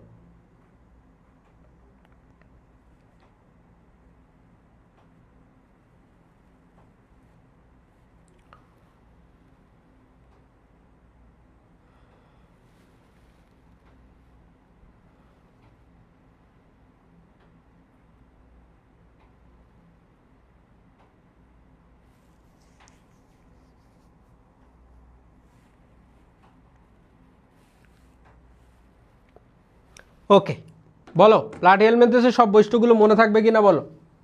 নেক্সটে যাব আমরা, ঠিক আছে। এখন দেখো নেমাটোডা পড়বো, নেমাটোডা। সো নেমাটোডার অপর নাম নেমাথেলমেন্থিস, তার মানে নেমাটোস মানে হচ্ছে সুতা, বুঝছো? নেমাটোস মানে সুতা বা গোল, বুঝছো? নেমাটোস মানে সুতা বা গোল। আর একটা কথা আসছে হেলমিন্থ। হেলমিন্থ কথাটা কই থেকে আসছে? হেলমিন্থ কথাটা ওই যে ওর্ম থেকে আসছে। ওর্ম মানে কি? ওর্ম মানে তো কৃমি, কৃমি। সো নেমাটোডা বা নেমাথেলমেন্থিস মানে সুতাকৃমি বা গোলকৃমি, ঠিক আছে। এই যে এটার অপর নাম সুতাকৃমি বা গোলকৃমি বা ফাইলোরিয়া কৃমি। এখন এই নেমাটোডার সকল বৈশিষ্ট্যগুলো মনে রাখবো, নেমাটোডার সকল বৈশিষ্ট্যগুলো মনে রাখবো। জি স্যার, সন্ধে সন্ধে মনে থাকবে। ওকে, ভেরি গুড। সো নেমাটোডার সকল বৈশিষ্ট্যগুলো দন্তান্ন দিয়ে মনে রাখবো, ঠিক আছে। দেখো এখানে অনেক কথা আছে। অখণ্ডাকায়িত সিউডোসিলোমেট, এটা আমরা আগেই জানি, দ্বিপার্শ্বীয় প্রতিসম, নলাকার দেহ, উভয় প্রান্ত ক্রমশ সরু, মধ্যভাগ চওড়া, আণুবীক্ষণিক থেকে 1 মিটার পর্যন্ত, পৌষ্টিক নালী সোজা ও শাখাহীন, মুখ থেকে পাই পর্যন্ত বিস্তৃত, নলের ভেতর নল, ইলাস্টিন নির্মিত, অধিকাংশ একলিঙ্গ, যৌন দৃঢ়তা বিদ্যমান, শ্বসনতন্ত্র সংবহনতন্ত্র অনুপস্থিত। এই যে বহুত কথা আছে না, এইগুলোকে আমরা মনে রাখবো, ঠিক আছে। কিভাবে মনে রাখবো দেখো, এইগুলোর বৈশিষ্ট্যগুলো মনে রাখবো। তাহলে নেমাটোডার বৈশিষ্ট্যগুলো মনে রাখবো, আর নেমাটোডার বৈশিষ্ট্যগুলো সব দন্তান্ন দিয়ে মনে রাখবো। কিভাবে? 1 নাম্বার, এরা নরম, নরম, এরা নলাকার, এরা নমনীয়। কি বললাম? এরা নরম, এরা নলাকার, এরা নমনীয়। Dream DU. সো ডিইউ হলে একদম শেষ পর্যন্ত ক্লাস করতে হবে, ঠিক আছে। আচ্ছা, তাহলে নরম, নলাকার, নমনীয়। এবং এরা নমনীয় হওয়ার জন্য একটা প্রোটিন কাজ করে। নমনীয়কে ইংলিশে বলা হয় ইলাস্টিক, ইলাস্টিসিটি বা ইলাস্টিক। তো ইলাস্টিসিটি বলি, দেখো ইলাস্টিসিটি বা ইলাস্টিক যেটাই বলো। তো এখন ব্যাপার হলো নরম হয়েছে, তো নরম হলে, নরম হওয়ার জন্য এরা নরম বা নমনীয়, এই নমনীয় হওয়ার জন্য একটা প্রোটিন কাজ করে, সেই প্রোটিনটাকে বলা হয় ইলাস্টিন। তাহলে এই যে এটার লাস্টেও কি আছে?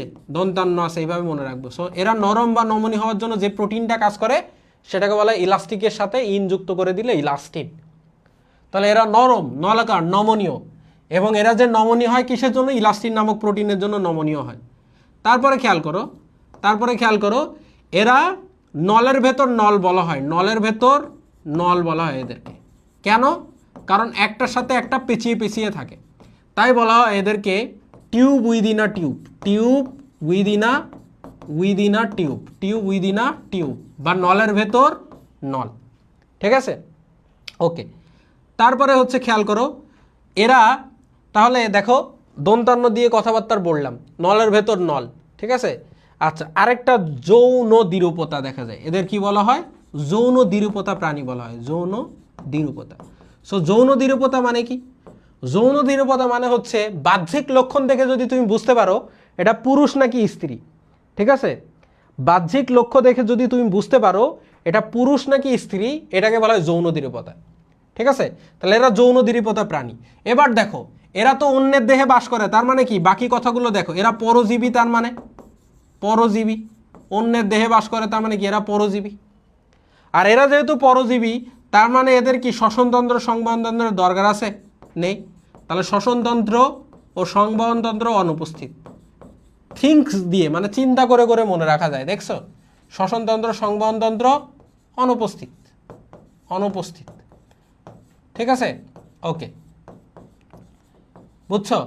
সো নরম, নলাকার, নমনীয়, ইলাস্টিন। সো এইভাবে কিন্তু ওর বৈশিষ্ট্যগুলো মনে রাখা যায়। আমি তোমাকে দেখাই। আর সিউডোসিলোমেট তুমি তো জানো, ওই যে প্রথম শখ থেকে। আচ্ছা, তারপর হচ্ছে এদের উভয় প্রান্ত সরু হয়, মধ্যভাগ হচ্ছে চওড়া হয়, পৌষ্টিক নালী সোজা ও শাখাহীন।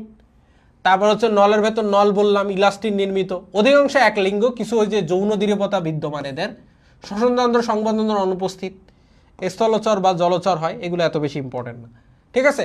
তার মানে এইভাবে দেখো নেমাটোডার বৈশিষ্ট্যগুলোও কিন্তু মনে রাখা যায়, ঠিক আছে। ওকে, নেমাটোডা ডান। চলো নেক্সটে যাই, নেক্সটে যাই। দেখো এখানে প্লাটিহেলমিনথিস আর নেমাটোডার একটা সুন্দর পার্থক্য দেওয়া আছে, প্লাটিহেলমিনথেস এবং নেমাটোডার একটা পার্থক্য দেওয়া আছে, ঠিক আছে? সেই পার্থক্যটা সুন্দর মতো পড়বা, ঠিক আছে? আশা করি বোঝানোর পরে এই পার্থক্য তোমাদের আর কোনো সমস্যা থাকার কথা না, ঠিক আছে? আচ্ছা, এইটা আরেকটা জিনিস বলা হয় না, বৈশিষ্ট্যপূর্ণ ওষ্ঠ, এইটা একটু বলে দিই। দেখো এই পার্থক্যটা সুন্দর মতো পড়বা। সেখানে আরেকটা জিনিস মনে রাখবা যে বৈশিষ্ট্যপূর্ণ ওষ্ঠ, সেই জিনিসটা কি? দেখো আমি বলছিলাম ওই যে দেহের প্রাকৃতিক দুর্যোগ, ঠিক আছে, প্রাকৃতিক দুর্যোগ যখন হয় তখন আমরা দেখছিলাম প্লাটিহেলমিনথেস কি করে, তাদের হুক বা চোষক দিয়ে কামড় করে থাকে না পেটের মধ্যে। সো এদেরও একটা বৈশিষ্ট্যপূর্ণ ওষ্ঠ থাকে, সেই বৈশিষ্ট্যপূর্ণ ওষ্ঠ দিয়ে পেটে করে কামড় দিয়ে ধরে রাখে। ওই যে যখন কি হয়, তরল পদার্থের পরিমাণ বেশি, কঠিন পদার্থ কম যখন বের হয় ভেতর থেকে তখন, ঠিক আছে? বুঝতে পারছো?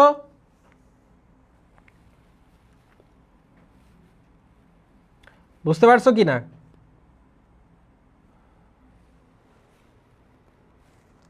সবাই সবাই কমেন্ট করো ভাইয়ারা, সবাই বুঝতে পারছো কিনা। নেক্সটে যাব আমরা। তাহলে নেমাটোডা দেখলাম, প্লাটিহেলমিনথেস দেখলাম। এখন আমরা দেখব মলাস্কা, খুবই ইম্পর্টেন্ট। মলাস্কা খুবই ইম্পর্টেন্ট। দেখো মলাস্কাকে বলা হয় কম্বোজ প্রাণী বা নরমদেহী প্রাণী, কম্বোজ প্রাণী বা নরমদেহী প্রাণী। তাহলে মলাস্কাকে কি বলা হয়? মলাস্কাকে বলা হয় কম্বোজ প্রাণী বা নরমদেহী প্রাণী। বুঝতে পারছো?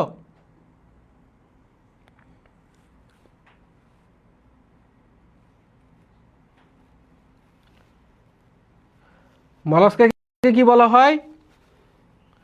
কম্বোজ প্রাণী বা নরমদেহী প্রাণী। তাহলে এই যে মলাস্কা হচ্ছে কম্বোজ প্রাণী বা নরমদেহী প্রাণী, তোমরা আসো? এই তো ঠিক আছে। তাহলে মলাস্কাকে কি বলা হয়?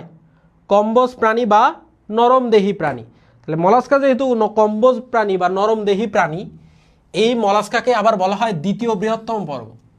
তাহলে মলাস্কা, তাহলে যদি বলা হয় সব থেকে বৃহত্তম পর্ব কোনটা বলো তো? আমি তোমাদের কিন্তু এমসিকিউ প্র্যাকটিস করাবো এখন একটু পরে। সবচেয়ে বৃহত্তম পর্ব কোনটা? আমি সবগুলো পর্বগুলো পড়ায়ে তোমাদের এমসিকিউতে নিয়ে যাব। সবচেয়ে বৃহত্তম পর্ব কোনটা বলো তো? সবচেয়ে বৃহত্তম পর্ব কোনটা? সব থেকে বড় পর্ব, যেটা বলা যায় 3/4, বুঝছো? যে সব থেকে বেশি অ্যাভেলেবল, তোমার ঘরেও আছে, ঠিক আছে? সব থেকে বৃহত্তম পর্ব কোনটা, যেটা তোমার ঘরেও আছে, যেটা আমরা খাই, খাবার হিসেবে গ্রহণ করি, অনেকের প্রিয়? চিংড়ি মাছ, তাই না? আচ্ছা, তেলাপোকা কোনটায় থাকে? তাহলে সবচেয়ে বৃহত্তম পর্ব হচ্ছে তোমার আর্থ্রোপোডা। সব থেকে বৃহত্তম পর্ব কোনটা?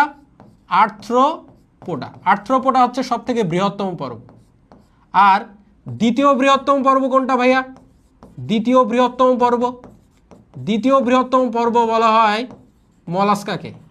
দ্বিতীয় বৃহত্তম পর্ব মলাস্কা। দ্বিতীয় বৃহত্তম পর্ব কোনটা? মলাস্কা। তাহলে সবচেয়ে বৃহত্তম পর্ব হচ্ছে আর্থ্রোপোডা, আর দ্বিতীয় বৃহত্তম পর্ব হচ্ছে কি? মলাস্কা। আশা করি বুঝতে পেরেছো। তো এইটা হচ্ছে মলাস্কার দ্বিতীয় বৃহত্তম পর্ব। এখন মলাস্কার সকল বৈশিষ্ট্যগুলো আমরা মনে রাখবো। এখানে মেন্টল, মাথা, এই অনেক কিছু লিখছে, তাই না? তো এই মলাস্কার সকল বৈশিষ্ট্যগুলো মনে রাখবো। তো এই মলাস্কার সকল বৈশিষ্ট্যগুলো মনে রাখার জন্য খেয়াল করো, মলাস্কার সকল বৈশিষ্ট্যগুলো আমরা মনে রাখবো। দেখো দেখো তো মলাস্কার সকল বৈশিষ্ট্য আমরা কিভাবে মনে রাখবো? জাস্ট একটা ছোট্ট একটা ট্রিক্স দিয়ে, আমি ট্রিক্সটা তোমাকে দেখাই। দেখো মলাস্কার সকল বৈশিষ্ট্যটা মনে রাখবো এইভাবে যে দেখো মলাস্কা, মলাস্কা সো মলাস্কা পর্বের এক্সাম্পলগুলো যদি আমি তোমাকে বলি, মলাস্কার এক্সাম্পলগুলো, উদাহরণগুলো কি কি, কারা কারা? হলো শামুক, শামুক, শামুক, তারপরে হচ্ছে তোমার ঝিনুক, শামুক, ঝিনুক, তারপরে হচ্ছে তোমার অক্টোপাস, শামুক, ঝিনুক, অক্টোপাস, তারপরে সেপিয়া, ললিগো। সে এইগুলো সব হচ্ছে তোমার মলাস্কা পর্বের প্রাণী। শামুক, ঝিনুক, শামুক, ঝিনুক, অক্টোপাস, তারপর হচ্ছে সেপিয়া, ললিগো, এগুলো সব মলাস্কা পর্বের প্রাণী। এখন দেখো এই মলাস্কা পর্বের বৈশিষ্ট্যগুলো আমরা মনে রাখবো। দেখো সো মলাস্কা পর্বের বৈশিষ্ট্যগুলো আমরা এইভাবে মনে রাখি, খেয়াল করো যে মনোহর দ্বীপ, মনোহর দ্বীপ, মনোহর দ্বীপ দিয়ে মলাস্কা পর্বের সকল বৈশিষ্ট্য মনে রাখবো।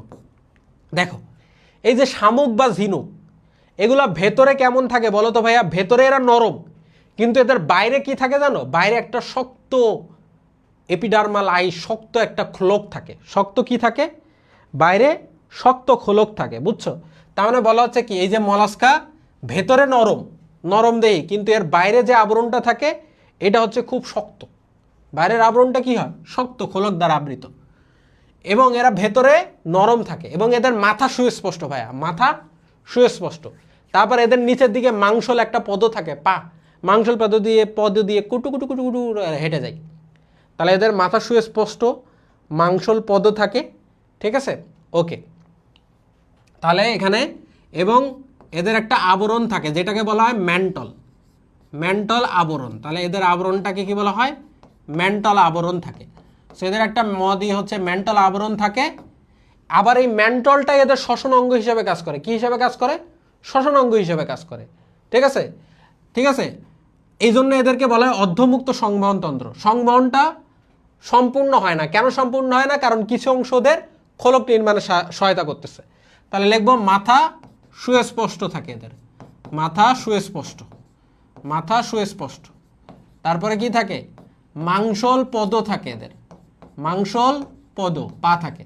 তাহলে মাথা সুস্পষ্ট, মাংসল পদ, ম্যান্টল নামক আবরণ এদের থাকে। মাথা সুস্পষ্ট, ম্যান্টল আবরণ, হ্যাঁ, মাংসল পদ এদের থাকে। তারপরে এরা কেমন হয়? এরা নরম হয়, নরম। তারপরে এদের হিমোসিল ও হিমোসায়ানিন থাকে। হিমোসিল, হিমোসিল নামক রক্তপূর্ণ গহ্বর ও হিমোসায়ানিন রঞ্জক থাকে। হিমোসায়ানিন রঞ্জক থাকে, আমিষ ও কপার দিয়ে গঠিত। তারপর র্যাডুলা, র্যাডুলা বা রেতিজিহ্বা থাকে। র্যাডুলা বা হচ্ছে তোমার রেতিজিহ্বা থাকে।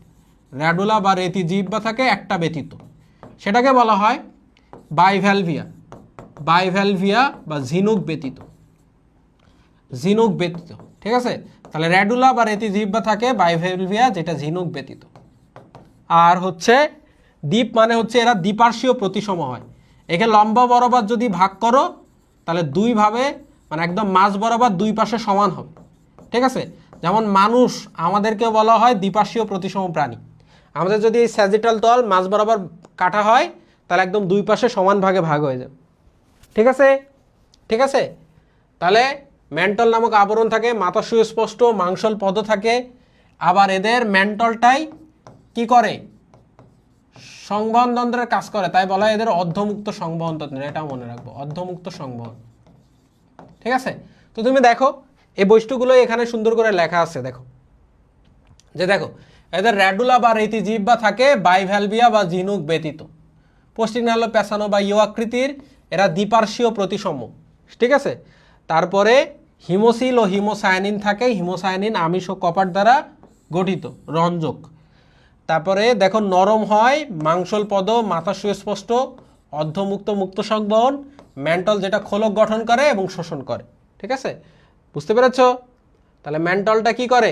এই ম্যান্টলটা লিখে দেই এখানে আমি আবার, ঠিক আছে? খোলক গঠন করে আর শোষণ করে। খোলক গঠন, খোলক গঠন করে আর শোষণে সাহায্য করে। শোষণে, শোষণে কাজ করে, শ্বসনতন্ত্র হিসেবে কাজ করে। বুঝতে পেরেছ? তাহলে এটা চলে গেল হচ্ছে তোমার মলাস্কা পর্বের বৈশিষ্ট্য। সবাই বলো কে কে ক্লাস দেখতেছো এবং ক্লাসে রিয়াক্ট দিয়েছো? সবাই ক্লাসে রিয়াক্ট দিবা, ক্লাসে শেয়ার দিবা, এবং হচ্ছে জানাবা বুঝতে পারতেছো কিনা, ক্লাসটা ক্লিয়ার হচ্ছে কিনা তোমাদের কাছে। ভাইয়ারা ক্লিয়ার হচ্ছে কিনা বলো।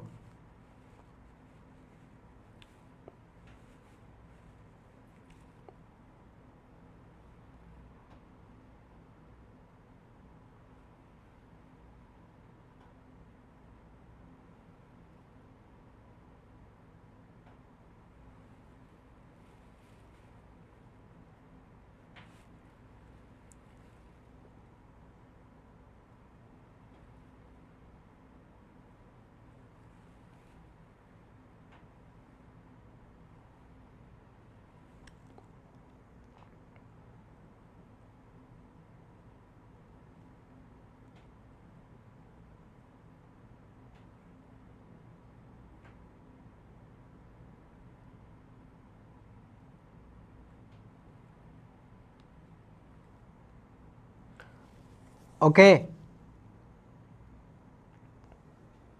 ওকে, তাহলে আমাদের হচ্ছে কি মলাস্কা শেষ।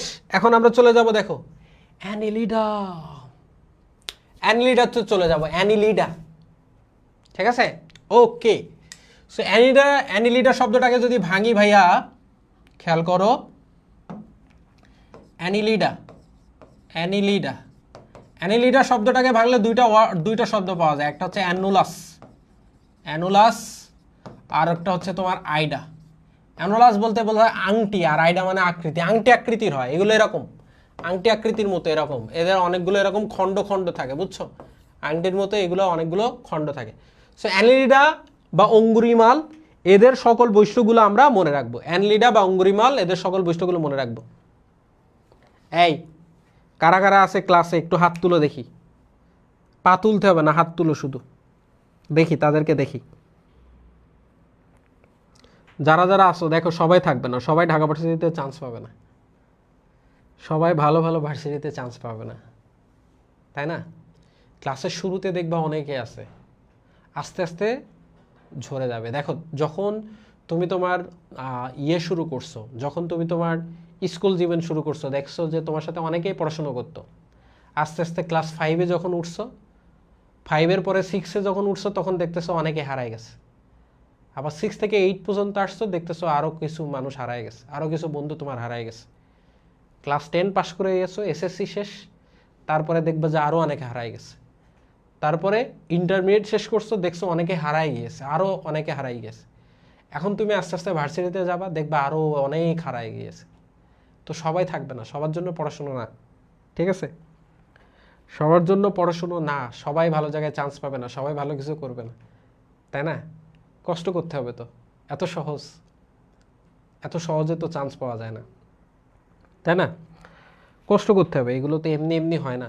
আমি দাঁড়ায় দাঁড়ায় ক্লাস নিচ্ছি, কষ্ট করতেছি, তোমাকে তো এই ইফোর্টটা দিতে হবে, ঠিক আছে? তো আমি কষ্ট করে আরও অনেকক্ষণ ক্লাস নিব, তোমাকেও তো সেই ইফোর্টটা দিতে হবে, না হলে হবে? লাভ নেই, ঠিক আছে? সেই জন্য অবশ্যই ওই যে ড্রিম শুধু ডিইউ বললে হবে না, ঠিক আছে? ড্রিম শুধু এইটা সেটা বললে হবে না, কষ্ট করতে হবে। আমার একটা আয়াতের কথা মনে পড়ে তোমাদের যদি বলি, যে আয়াতটা এমন যে মানুষ যা চায় তাই কি পায়, বুঝতে পারছো? সূরা নাজম, সূরা নাজম। তো এখানে বলা আছে যে মানে যে প্রশ্নটা হচ্ছে এরকম যে মানুষ যা চায় তাই কি পায়। তো সেখানে উত্তরটা হচ্ছে এরকম, উত্তরটা হচ্ছে এরকম যে মানুষ তাই পায় যা সে চেষ্টা করে, মানুষ তাই পায় যা সে চেষ্টা করে। তার মানে মানে আল্লাহ বলছে যে মানে যে মানুষ যা চায় তাই কি পায়, তো সেটার উত্তর এটা যে হ্যাঁ, মানুষ তাই পায় যা সে চেষ্টা করে। মানুষ যতটুকু চেষ্টা করবে সেটা মানুষ পাবে। চেষ্টা যদি না করে, বাসায় বসে থাকলে হবে নাকি? বলা আছে যে রিজিক ফিক্সড, সব কিছু ফিক্সড, তাই না? সব একটা সিস্টেম আছে। তো তুমি যদি বাসায় শুয়ে থাকো, তাহলে তো রিজিক তো তোমাকে মানে গালে শুয়ে বসে তো খাওয়াবে না কেউ, তাই না? খাওয়াবে? খাওয়াবে না। বলা হয়েছে কি, নামাজ পড়ার পরে, ইবাদত শেষ করার পরে রিজিক অন্বেষণ করো, খুঁজে বেড়াও, তালাশ করো। সো তুমি যদি বসে থাকো, শুয়ে থাকো, লাভ নেই, ঠিক আছে? এই জন্য মনে করো যে কষ্ট করতে হবে। সো আল্লাহ তাকে দিবে, মানুষ তাই পায় যা সে চেষ্টা করে। এখন মনে করো যে এখানে ধরো সাপোজ 1 লাখ পরীক্ষার্থী পরীক্ষা দিচ্ছে, ধরো সাপোজ ধরলাম 3000 সিট বা 2000 সিট, ঠিক আছে? ধরো 1000 সিট, একটা তুমি এক জায়গায় লড়াই করতেছো 1000। এখন তুমি যে 1000 মানে 1 লাখের ভেতরে তোমার পরিশ্রমটা 1000-এর মধ্যে নাই, তোমার পরিশ্রম 10,000-এর মধ্যে চলে গেছে, তাহলে তোমাকে সিটটা দিবে আল্লাহ? দিবে না। তো তোমাকে তো ওই 1000-এর মতো, 1000 জন যারা আছে তাদের মতো তোমাকে কষ্টটা করতে হবে, তাহলে না তুমি ওই সিটটা পাবা। নাহলে তুমি তো অন্যর মতো ইফোর্ট দিচ্ছ না, তোমাকে কেন দিবে ওই সিট? কি করতে? তুমি অতটুকু ইফোর্ট করছো, অত কষ্ট করছো সেটার জন্য? লজিক বুঝছো? সেই পরিমাণ কষ্ট যদি তুমি করো, অবশ্যই তুমি সেটা পাবা। সেই জন্য কষ্ট করতে হবে, পড়তে হবে, এত সহজ না।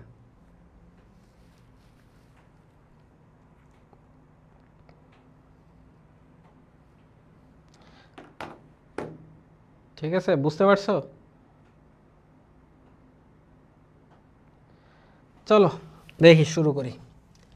আচ্ছা তাহলে দেখো অঙ্গুরিমল, তাহলে এই যে অ্যানিলিডা আছে, অ্যানিলিডার সকল বৈশিষ্ট্যগুলো আমরা মনে রাখবো, বুঝছো ভাইয়া? অ্যানিলিডার সকল বৈশিষ্ট্যগুলো আমরা মনে রাখবো। কি দিয়ে মনে রাখবো? দেখো অ্যানিলিডার সকল বৈশিষ্ট্যগুলো মনে রাখবো জাস্ট এভাবে, খেয়াল করো যে অনিল পড়শি বদ্ধ ট্রেন, এইটা দিয়ে অনিল পড়শি বদ্ধ ট্রেনে, অনিল পড়শি বদ্ধ, অনিল পড়শি বদ্ধ ট্রেনে, এটা দিয়ে অ্যানিলিডা পর্বের সকল বৈশিষ্ট্যগুলো মনে রাখবো। অনিল পড়শি বদ্ধ ট্রেনে, এটা দিয়ে অ্যানিলিডা পর্বের সকল বৈশিষ্ট্যগুলো মনে রাখবো। কিভাবে? দেখো মনে করো ওই যে শাহরুখ খান আর দীপিকার একটা সিনেমা ছিল না, চেন্নাই এক্সপ্রেস, বাংলাদেশের নতুন একটা মুভি হয়েছে না, বনলতা এক্সপ্রেস, ঠিক আছে? সো ট্রেন, তো এটা একটা ট্রেন নিয়ে কাহিনীর মতো বলবো, যে ধরো ওই যে দীপিকা এবং হচ্ছে তোমার শাহরুখ, যে ওই যে মুভিতে তারা দুইজন ছিল না ওই যে ট্রেনের ভেতরে। সো দেখো আমাদের এই গল্পের হচ্ছে গরিবের শাহরুখ খান হচ্ছে অনিল, আর গরিবের দীপিকা হচ্ছে পড়শি। সো অনিল পড়শি বদ্ধ ট্রেনে, মানে ব্যাপারটা হচ্ছে অনিল পড়শি ট্রেনে যাচ্ছিল, হঠাৎ করে ট্রেনের একটা বগিতে, যেই বগিতে তারা ছিল ওইটা বন্ধ হয়ে গেছে। তখন কি হবে? সো অনিল পড়শি কি করবে? গল্প করবে, মারামারি করবে, যাই করে তো একটা সময় কাটাতে হবে। সো এরই মধ্যে অনিল পড়শিকে বলতেছে যে পড়শি, তা বলে কি বল, তা বলে আমার না তোকে অনেক ভালো লাগে। তাহলে ভালো লাগতেই পারে, সমস্যা কি? তো বলছে না আসলে এই ভালো না। তা কি ভালো? সো আমি না তোকে অনেক মানে ভালোবাসি। তো বলছে ভালোবাসতেই পারিস। তা বলে আসলে তুই বুঝতেছিস না, আমি তোকে সিরিয়াসলি অনেক ভালোবাসি। তাহলে আমিও তো তোকে বন্ধু হিসেবে ভালোবাসি। আর বলে বন্ধু না, তা বলে কি? তো বলছে আমি তোকে খুব ভালোবাসি, তোকে ছাড়া আমি চলতেই পারবো না, বাঁচবই না, এরকম একটা ব্যাপার। সো অনিল যেহেতু পড়শিকে ছাড়া চলতেই পারবে না, বাঁচবেই না, সো পড়শিকে ছাড়া যেহেতু চলতেই পারবে না, সো পড়শিটাই হচ্ছে চলন অঙ্গ। তাহলে এই পড়শিটা হচ্ছে কি হবে? এই পড়শিটাই হবে অ্যানিলিডার চলন অঙ্গ। অ্যানিলিডার চলন অঙ্গ হবে কি? পড়শি। তো পড়শি দিয়ে দুইটা জিনিস ভাইয়া, পড়শি দিয়ে দুইটা জিনিস, একটা প দিয়ে হচ্ছে পেশল প্যারাপোডিয়া, পেশল প্যারাপোডিয়া, পেশল প্যারাপোডিয়া, প্যারাপোডিয়া, আর সি দিয়ে হচ্ছে কাইটিনময় সিটি, পেশাল প্যারাপোডিয়া আর হচ্ছে কাইটিনময় সিটি, কাইটিনময় সিটি, ঠিক আছে? তাহলে পেশল প্যারাপোডিয়া আর হচ্ছে কি? কাইটিনময় সিটি। ওকে, চলন অঙ্গ, তাহলে একটা হচ্ছে পেশল প্যারাপোডিয়া আর একটা হচ্ছে কি? কাইটিনময় সিটি। ওকে, তারপর বদ্ধ দিয়ে কি বোঝাচ্ছে? দেখো বদ্ধ দিয়ে বোঝাচ্ছে রক্ত সংবহন তন্ত্রটা বদ্ধ, রক্ত সংবহন তন্ত্রটা, রক্ত সংবহন তন্ত্রটা বদ্ধ, রক্ত সংবহন তন্ত্র বদ্ধ। আচ্ছা, ট্রে দিয়ে কি বোঝাচ্ছে? ট্রে দিয়ে হচ্ছে ট্রোকোফোর নামক লার্ভা থাকে, ট্রোকোফোর নামক লার্ভা থাকে, ট্রোকোফোর নামক লার্ভা থাকে, ট্রোকোফোর নামক লার্ভা থাকে। আচ্ছা, নে দিয়ে কি বোঝাচ্ছে? নেফ্রিডিয়া নামক রেচন অঙ্গ থাকে, নেফ্রিডিয়া নামক রেচন অঙ্গ থাকে, নেফ্রিডিয়া নামক রেচন অঙ্গ, নেফ্রিডিয়া নামক রেচন অঙ্গ থাকে, ঠিক আছে? তাহলে এই বৈশিষ্ট্যগুলো মোটামুটি তোমার মনে রাখলে হচ্ছে যে যে পেশল প্যারাপোডিয়া এবং কাইটিনময় সিটি হচ্ছে তাদের চলন অঙ্গ, এদের রক্ত সংবহনতন্ত্র বদ্ধ। রক্ত সংবহনতন্ত্র বদ্ধ মানে কি? রক্ত সংবহন বদ্ধ মানে হৃৎপিণ্ড, শিরা এবং ধমনীর মধ্য দিয়ে যদি রক্তটা মানে পরিবহন হয় তাহলে সেটাকে বলে রক্ত সংবহনতন্ত্র বদ্ধ। যেমন আমাদের রক্ত সংবহনতন্ত্র কি? বদ্ধ, ঠিক আছে? কারণ আমাদের হার্ট থেকে যে ধমনীর মাধ্যমে সারা দেহে অক্সিজেনেটেড ব্লাডটা যায়, আবার সেইটা ডিঅক্সিজেনেটেড হয়ে কার্বন ডাইঅক্সাইড যুক্ত ব্লাডটা শিরার মধ্য দিয়ে আমাদের হার্টে ব্যাক করে, ঠিক আছে? ওকে, সো এই জিনিসগুলো এখানে বলা আছে। দেখো ভাইয়া, যে আমি তোমাকে দেখাই, যে দেখো পেশল প্যারাপোডিয়া চলন অঙ্গ থাকে, এটা মূলত নেরিসের থাকে, আর কাইটিনময় সিটি থাকে কেশর ক্ষেত্রে। আচ্ছা, তারপর চোষক থাকে জোকের। তাও দেখো এর রক্ত সংবহন তো বদ্ধ সংবহন, রক্ত লাল, হিমোগ্লোবিন থাকে, সো আমাদের মতো হিমোগ্লোবিন, হিমোএরিথ্রিন থাকে। ট্রোকোফোর নামক লার্ভা দশা থাকে, ওদের লার্ভা দশার নাম ট্রোকোফোর। নেফ্রিডিয়া নামক কি থাকে? প্রধান রেচন অঙ্গ থাকে। সো এইগুলো মোটামুটি হচ্ছে এদের মেইন বৈশিষ্ট্য, ঠিক আছে? এগুলো মোটামুটি হচ্ছে অ্যানিলিডার মেইন বৈশিষ্ট্য, ঠিক আছে? লুঙ্গি ড্যান্স গান দেয় এই মুভিতে, হ্যাঁ হ্যাঁ, লুঙ্গি ড্যান্স গান দেয় এই মুভিতে, ঠিক। ওকে, তাহলে চলো নেক্সটে আমরা আরও বৈশিষ্ট্য দেখব। চলো নেক্সটে আমরা সামনে আরও কিছু বৈশিষ্ট্য দেখব। সো অ্যানিলিডা দেখলাম, এখন আমরা দেখব আর্থ্রোপোডা। এই যে দেখো আর্থ্রোপোডা, যেটা আর্থ্রোপোডাটাকে কি বলা হয়? আর্থ্রোপোডাটাকে বলা হয়, দেখো আর্থ্রোপোডাটাকে বলা হয় সন্ধিপদী প্রাণী। সন্ধিপদী প্রাণী বা সবচেয়ে বড় পর্ব যেটাকে বলি আমরা 3/4, ঠিক আছে, যেটাকে আমরা বলি 3/4, 80%। সো এই আর্থ্রোপোডা পর্বের প্রাণী যারা আছে এদের বৈশিষ্ট্যগুলো আমরা এখান থেকে দেখব, ঠিক আছে। আর্থ্রোপোডা পর্বের প্রাণীর বৈশিষ্ট্যগুলো আমরা এখান থেকে দেখব। চলো দেখি। সো আর্থ্রোপোডা পর্বের প্রাণীর বৈশিষ্ট্যগুলো যদি আমরা দেখি, সো এখানে দেখো বলা হচ্ছে ট্যাগমাটাইজেশন বা অঞ্চলায়ন ব্যাপারটা দেওয়া আছে। তারপরে দেখো বলা হচ্ছে প্রধান রেচন অঙ্গ হচ্ছে কি ম্যালপিজিয়ান নালিকা, ম্যালপিজিয়ান নালিকা।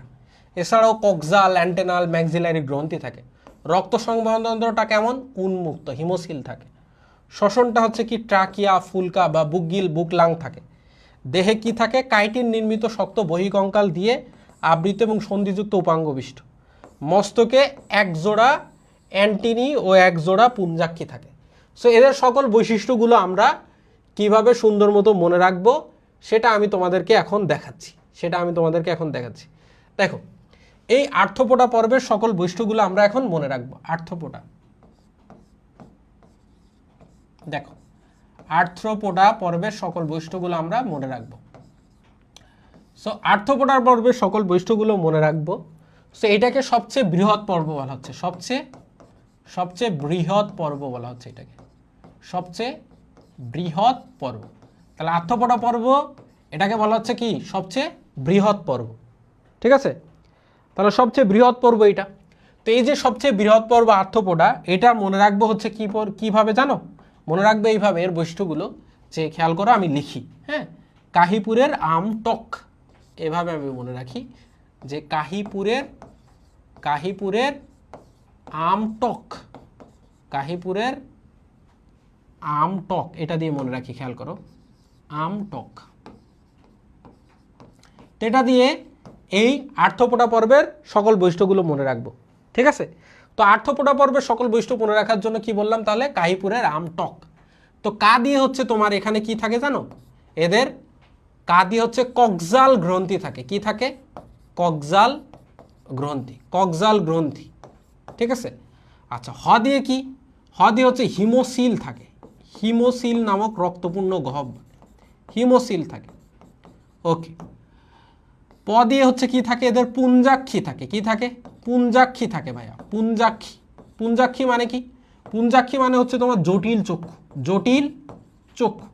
পুঞ্জাক্ষী নামক কি থাকে ভাইয়া? জটিল চক্ষু থাকে। পুঞ্জাক্ষী নামক কি থাকে? জটিল চক্ষু থাকে। দেখো সরল চক্ষু কেমন?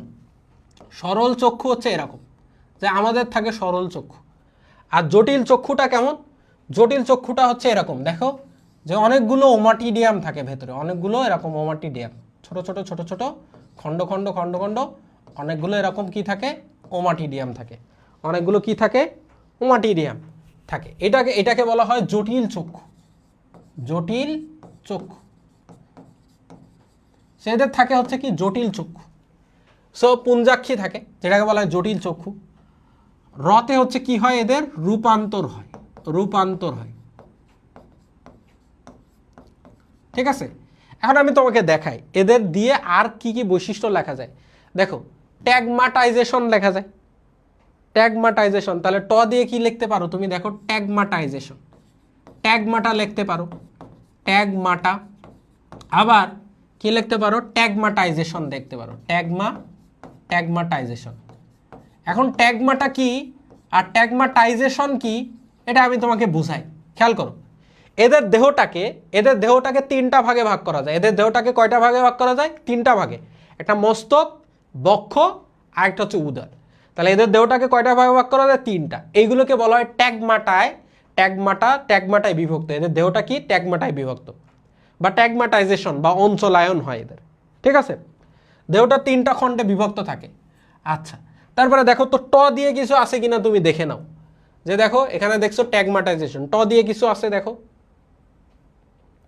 ট দিয়ে কিছু আছে। শ্বসন অঙ্গর নাম হচ্ছে ট্রাকিয়া। আর কিছু আছে? ট দিয়ে আর কিছু নেই। তাহলে এখানে আরেকটা জিনিস লিখবা কি, ট্রাকিয়া হচ্ছে শ্বসন অঙ্গ। তাহলে ট্রাকিয়া নামক কি থাকে বলো? ট্রাকিয়া নামক শ্বসন অঙ্গ থাকে, ট্রাকিয়া নামক শ্বসন অঙ্গ। তাহলে ট দিয়ে কি কি পড়লা? ট দিয়ে পড়লা হচ্ছে দেখো যে ট্যাগমাটা বা ট্যাগমাটাইজেশন দেখা যায়, দেহটা ট্যাগমাটায় বিভক্ত, 3টা অঞ্চল বা অঞ্চলায়নে বিভক্ত, ট্রাকিয়া নামক শ্বসন অঙ্গ থাকে। আচ্ছা, তারপরে হচ্ছে ক দিয়ে কি কি পড়া যায় দেখো। ক দিয়ে তুমি একটা দেখছো কক্সাল গ্রন্থি, আরো কি কি পড়া যায় দেখো। কক্সাল গ্রন্থি দেখলা, কক্সাল গ্রন্থি। ক দিয়ে আর কি দেখবা দেখো, ক দিয়ে দেখো তো মালপিজিয়ান নালিকা, কক্সাল, এই যে কক্সাল অ্যান্টেনাল ম্যাক্সিলারি সবুজ গ্রন্থি।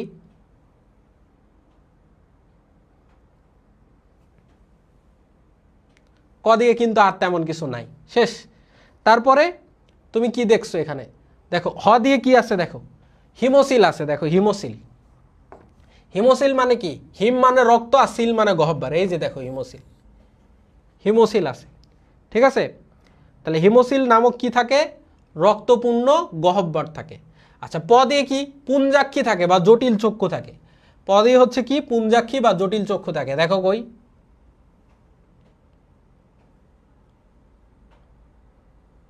কোথায় কোথায় দেখো, দেখো এই যে দেখো, মস্ত আর থাকে অ্যান্টেনা, একজোড়া পুঞ্জাক্ষী থাকে, ঠিক আছে। অ্যান্টেনা এবং একজোড়া কি থাকে? পুঞ্জাক্ষী থাকে। ওকে, তাহলে গেল হিমোসিল, গেল পুঞ্জাক্ষী, গেল, ঠিক আছে। তারপরে খেয়াল করো, রূপান্তর দেখা যায়, এদের কি হয়? রূপান্তর হয়। আচ্ছা, তারপর হচ্ছে আদি হচ্ছে কি দেখো, অ্যান্টেনা, অ্যান্টেনা থাকে এদের, অ্যান্টেনা থাকে, অ্যান্টেনা থাকে। আরও কি থাকে? অ্যান্টেনাল গ্রন্থি থাকে, অ্যান্টেনাল গ্রন্থি, অ্যান্টেনাল, অ্যান্টেনাল গ্রন্থি থাকে। তাহলে অ্যান্টেনা থাকে, অ্যান্টেনাল গ্রন্থি থাকে। মতে হচ্ছে কি? ম্যাক্সিলারি গ্রন্থি থাকে, ম্যাক্সিলারি গ্রন্থি থাকে, ম্যাক্সিলারি গ্রন্থি থাকে। সো এইগুলো মোটামুটি যদি তুমি পড়ো, যে কক্সাল গ্রন্থি, অ্যান্টেনাল গ্রন্থি, হ্যাঁ, তারপর হচ্ছে ম্যাক্সিলারি গ্রন্থি, তারপর হিমোসিল থাকে, এদের পুঞ্জাক্ষী থাকে, এদের রূপান্তর হয়, ঠিক আছে। তারপরে হচ্ছে ট্যাগমাটাইজেশন, ট্যাগমাটাই বিভক্ত, ট্রাকিয়াম নামক শ্বসন অঙ্গ থাকে, ঠিক আছে। এই জিনিসগুলো যদি তুমি পড়ো তাহলে এখান থেকে হয়ে যায় কিন্তু। ডান হাতে খাইছি আর বাম হাতে লিখছি, ঠিক আছে। তাহলে দেখো, প্রধান ও রেচন অঙ্গ, এই জিনিসটা মিসিং করছি কেন? এই ভাই, ম দিয়ে আরেকটা জিনিস মনে রাখবা, খুব ইম্পর্টেন্ট। এই যে ম দিয়ে আরেকটা জিনিস মনে রাখবা, ম্যালপিজিয়ান নালিকা, প্রধান রেচন অঙ্গ, খুব ইম্পর্টেন্ট। এদের প্রধান রেচন অঙ্গর নাম হচ্ছে কি? ম্যালপিজিয়ান নালিকা। প্রধান রেচন অঙ্গ হচ্ছে কি? ম্যালপিজিয়ান নালিকা। তাহলে প্রধান রেচন অঙ্গ ম্যালপিজিয়ান নালিকা, ম্যালপিজিয়ান, ম্যালপিজিয়ান নালিকা হচ্ছে প্রধান রেচন অঙ্গ। তাহলে এদের প্রধান রেচন অঙ্গের নাম কি? ম্যালপিজিয়ান নালিকা। বুঝতে পেরেছো? বুঝতে পেরেছো? তাহলে আমরা লিখে ফেললাম ওদের প্রধান রেচন অঙ্গের নাম কি। তাহলে ওদের প্রধান রেচন অঙ্গের নাম কি? ম্যালপিজিয়ান নালিকা। সেইগুলো যদি তুমি পড়ো তাহলে দেখো তোমার এই আর্থ্রোপোডা পর্বের যত বৈশিষ্ট্যগুলো আছে, যা কিছু আছে, তা মোটামুটি চলে আসলো, ঠিক আছে। আরেকটা জিনিস আমি লেখাবো এখান থেকে, যে রক্ত সংবহনতন্ত্র উন্মুক্ত। এই যে র দিয়ে আরেকটা জিনিস লেখাবো, যে রক্ত সংবহনতন্ত্র উন্মুক্ত। রক্ত সংবহনতন্ত্র কি? উন্মুক্ত। রক্ত সংবহনতন্ত্র উন্মুক্ত। দেখো আমাদের রক্ত সংবহনতন্ত্র কেমন? আমাদের রক্ত সংবহনতন্ত্র বদ্ধ, এদের রক্ত সংবহন উন্মুক্ত। রক্ত সংবহনতন্ত্র উন্মুক্ত মানে কি? রক্ত যদি একটা ক্লোজড পথের মধ্যে পরিবহন না হয়, রক্ত যদি একটা ক্লোজড পথের মধ্যে পরিবহন না হয়, তখন সেই ক্ষেত্রে আমরা তাদেরকে বলি তাদের রক্ত সংবহনতন্ত্র উন্মুক্ত। তাদেরকে আমরা কি বলি? সেই ক্ষেত্রে বলি রক্ত সংবহন উন্মুক্ত। যাদের গহ্বরগুলোতে রক্ত থাকে, হা করলে সেই গহ্বর থেকে রক্তটা বের হবে, এজন্য এদেরকে বলা হয়, এদের রক্ত সংবহনতন্ত্রটা কেমন জানো? এদের রক্ত সংবহন উন্মুক্ত, ঠিক আছে। ওরা ওদের গর্তগুলা, যে সিল গহ্বরগুলাতে রক্তগুলা থাকে, ঠিক আছে। আমাদের রক্ত সংবহনতন্ত্র যদি উন্মুক্ত হইতো ভাইয়া, তাহলে আমরা যদি হা করতাম তাহলে গাল থেকে রক্ত পড়তো। হা করলে কি হইতো বলো?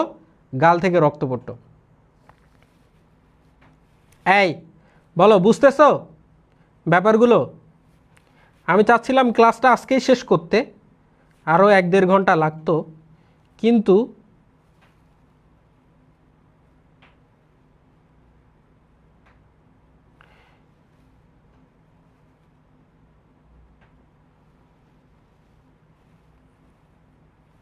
ওকে, কিন্তু তোমরা তো সংখ্যায় কমে যাচ্ছ।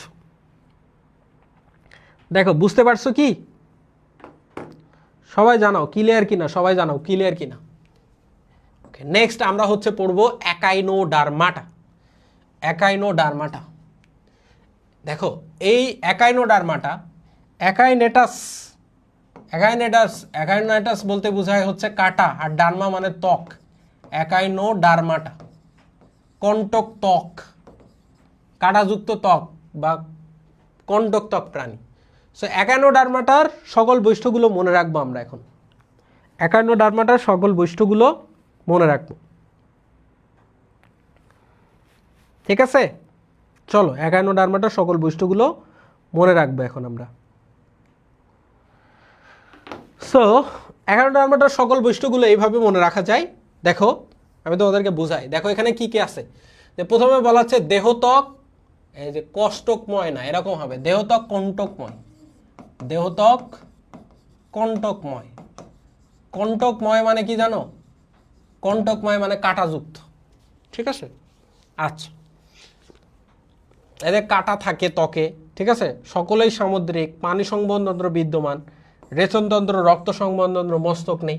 সো এদের যত কাহিনী আছে, ছোট্ট একটা ছন্দ দিয়ে, আমি ট্রিক্স দিয়ে এদের সকল বৈশিষ্ট্যগুলো আমি তোমাদেরকে মনে রাখাই দিব। চলো এদের সকল বৈশিষ্ট্যগুলো মনে রাখি। তাহলে এটা হচ্ছে কি? একাইনোডার্মাটা। একাইনোডার্মাটা, একাইনোডার্মাটা যেটাকে আমরা বলি কি? কণ্টক ত্বক প্রাণী। একাইনোডার্মাটাকে কি বলতে পারি?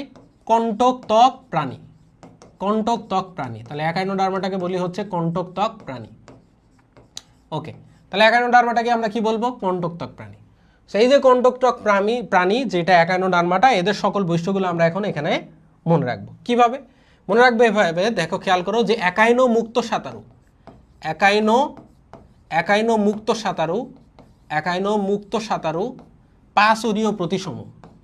একাইনো মুক্ত সাঁতারু 5 অরীয় প্রতিসম, 5 অরীয় প্রতিসম, 5 অরীয় প্রতিসম। সামুদ্রিক রেচনতন্ত্র নেই। প্রতিসম, একাইনো মুক্ত সাঁতারু 5 অরীয় প্রতিসম, সামুদ্রিক, আবার কি লিখবো? রেচনতন্ত্র নেই। রেচনতন্ত্র নেই কিন্তু পানি সংবহনতন্ত্র আছে। রেচনতন্ত্র নেই কিন্তু পানি সংবহনতন্ত্র আছে। কিন্তু পানি সংবহনতন্ত্র আছে। পানি সংবহনতন্ত্র আছে। লিখলাম একাইনো মুক্ত সাঁতারু 5 অরীয় প্রতিসম, সামুদ্রিক, রেচনতন্ত্র নেই কিন্তু পানি সংবহনতন্ত্র আছে। পানি সংবহনতন্ত্র আছে। তাহলে এইটা দিয়ে একাইনোডার্মাটার সকল বৈশিষ্ট্যগুলো আমরা মনে রাখবো। কিভাবে? এরা হলো মুক্ত সাঁতারু। প্রথম কথা হচ্ছে এরা মুক্ত সাঁতারু। এরা হচ্ছে কি? মুক্ত সাঁতারু। তারপরে মনে রাখবো হচ্ছে এরা হলো 5 অরীয় প্রতিসম প্রাণী। 5 অরীয় প্রতিসম প্রাণী। এরা সবাই সামুদ্রিক। এরা সবাই সামুদ্রিক। এদের রেচনতন্ত্র নেই। কি নেই? রেচনতন্ত্র নেই, কিন্তু কি আছে? পানি সংবহনতন্ত্র আছে, ঠিক আছে? তাহলে এদের রেচনতন্ত্র নেই কিন্তু কি আছে? পানি সংবহনতন্ত্র আছে। বুঝতে পারছো কি না বলো সবাই?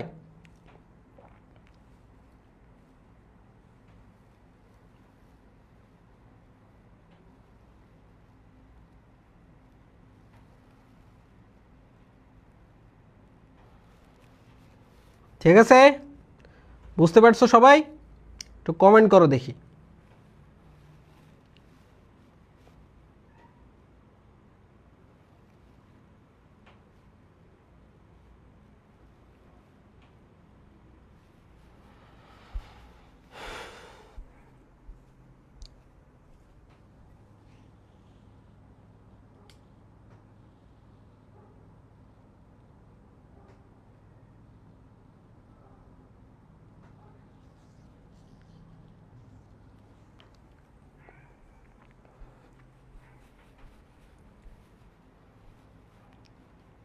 ওকে,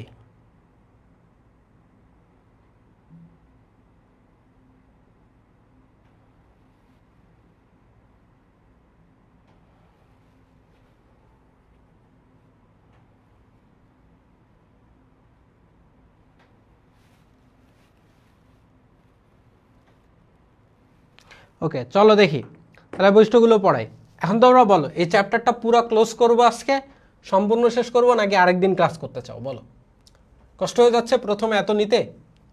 দেখো তাহলে এদের দেহত্বকটা কেমন থাকে, কণ্টকময়, ঠিক আছে, বহিঃকঙ্কালে ভেতরে কাটা থাকে, ঠিক আছে। তারপর হচ্ছে দেখো সকলেই সামুদ্রিক, এদের রক্ত পানি সংবহনতন্ত্র বিদ্যমান, এদের রেচনতন্ত্র, রক্ত সংবহনতন্ত্র, মস্তক নেই। হ্যাঁ, হিমাল এবং পেরিহিমাল তন্ত্রের মাধ্যমে এরা মূলত রক্ত সংবহনতন্ত্র করে, ঠিক আছে। মুক্ত সাঁতার ও লার্ভা, নিষেকটা বাহ্যিক হয়, চলন অঙ্গ হচ্ছে তোদের নালিকাপথ, ঠিক আছে। শ্বসন ওদের ত্বকীয় ফুলকা, ঠিক আছে।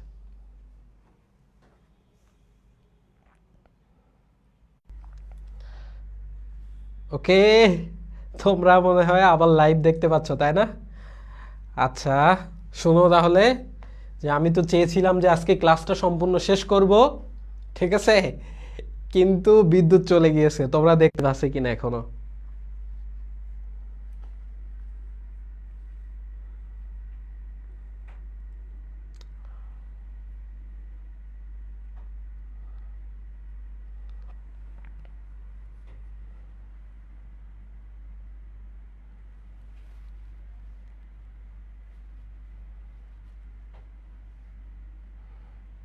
দেখতে পাচ্ছ? আমাকে তো দেখা যাচ্ছে না, লাইভ আছে কিনা একটু দেখি। এই যে লাইভে দেখা যাচ্ছে আমাকে। ওকে, তাহলে এই যে বিদ্যুৎ চলে গিয়েছে, তোমরা এখনো লাইভ দেখতেছো তাই না? ওকে, তো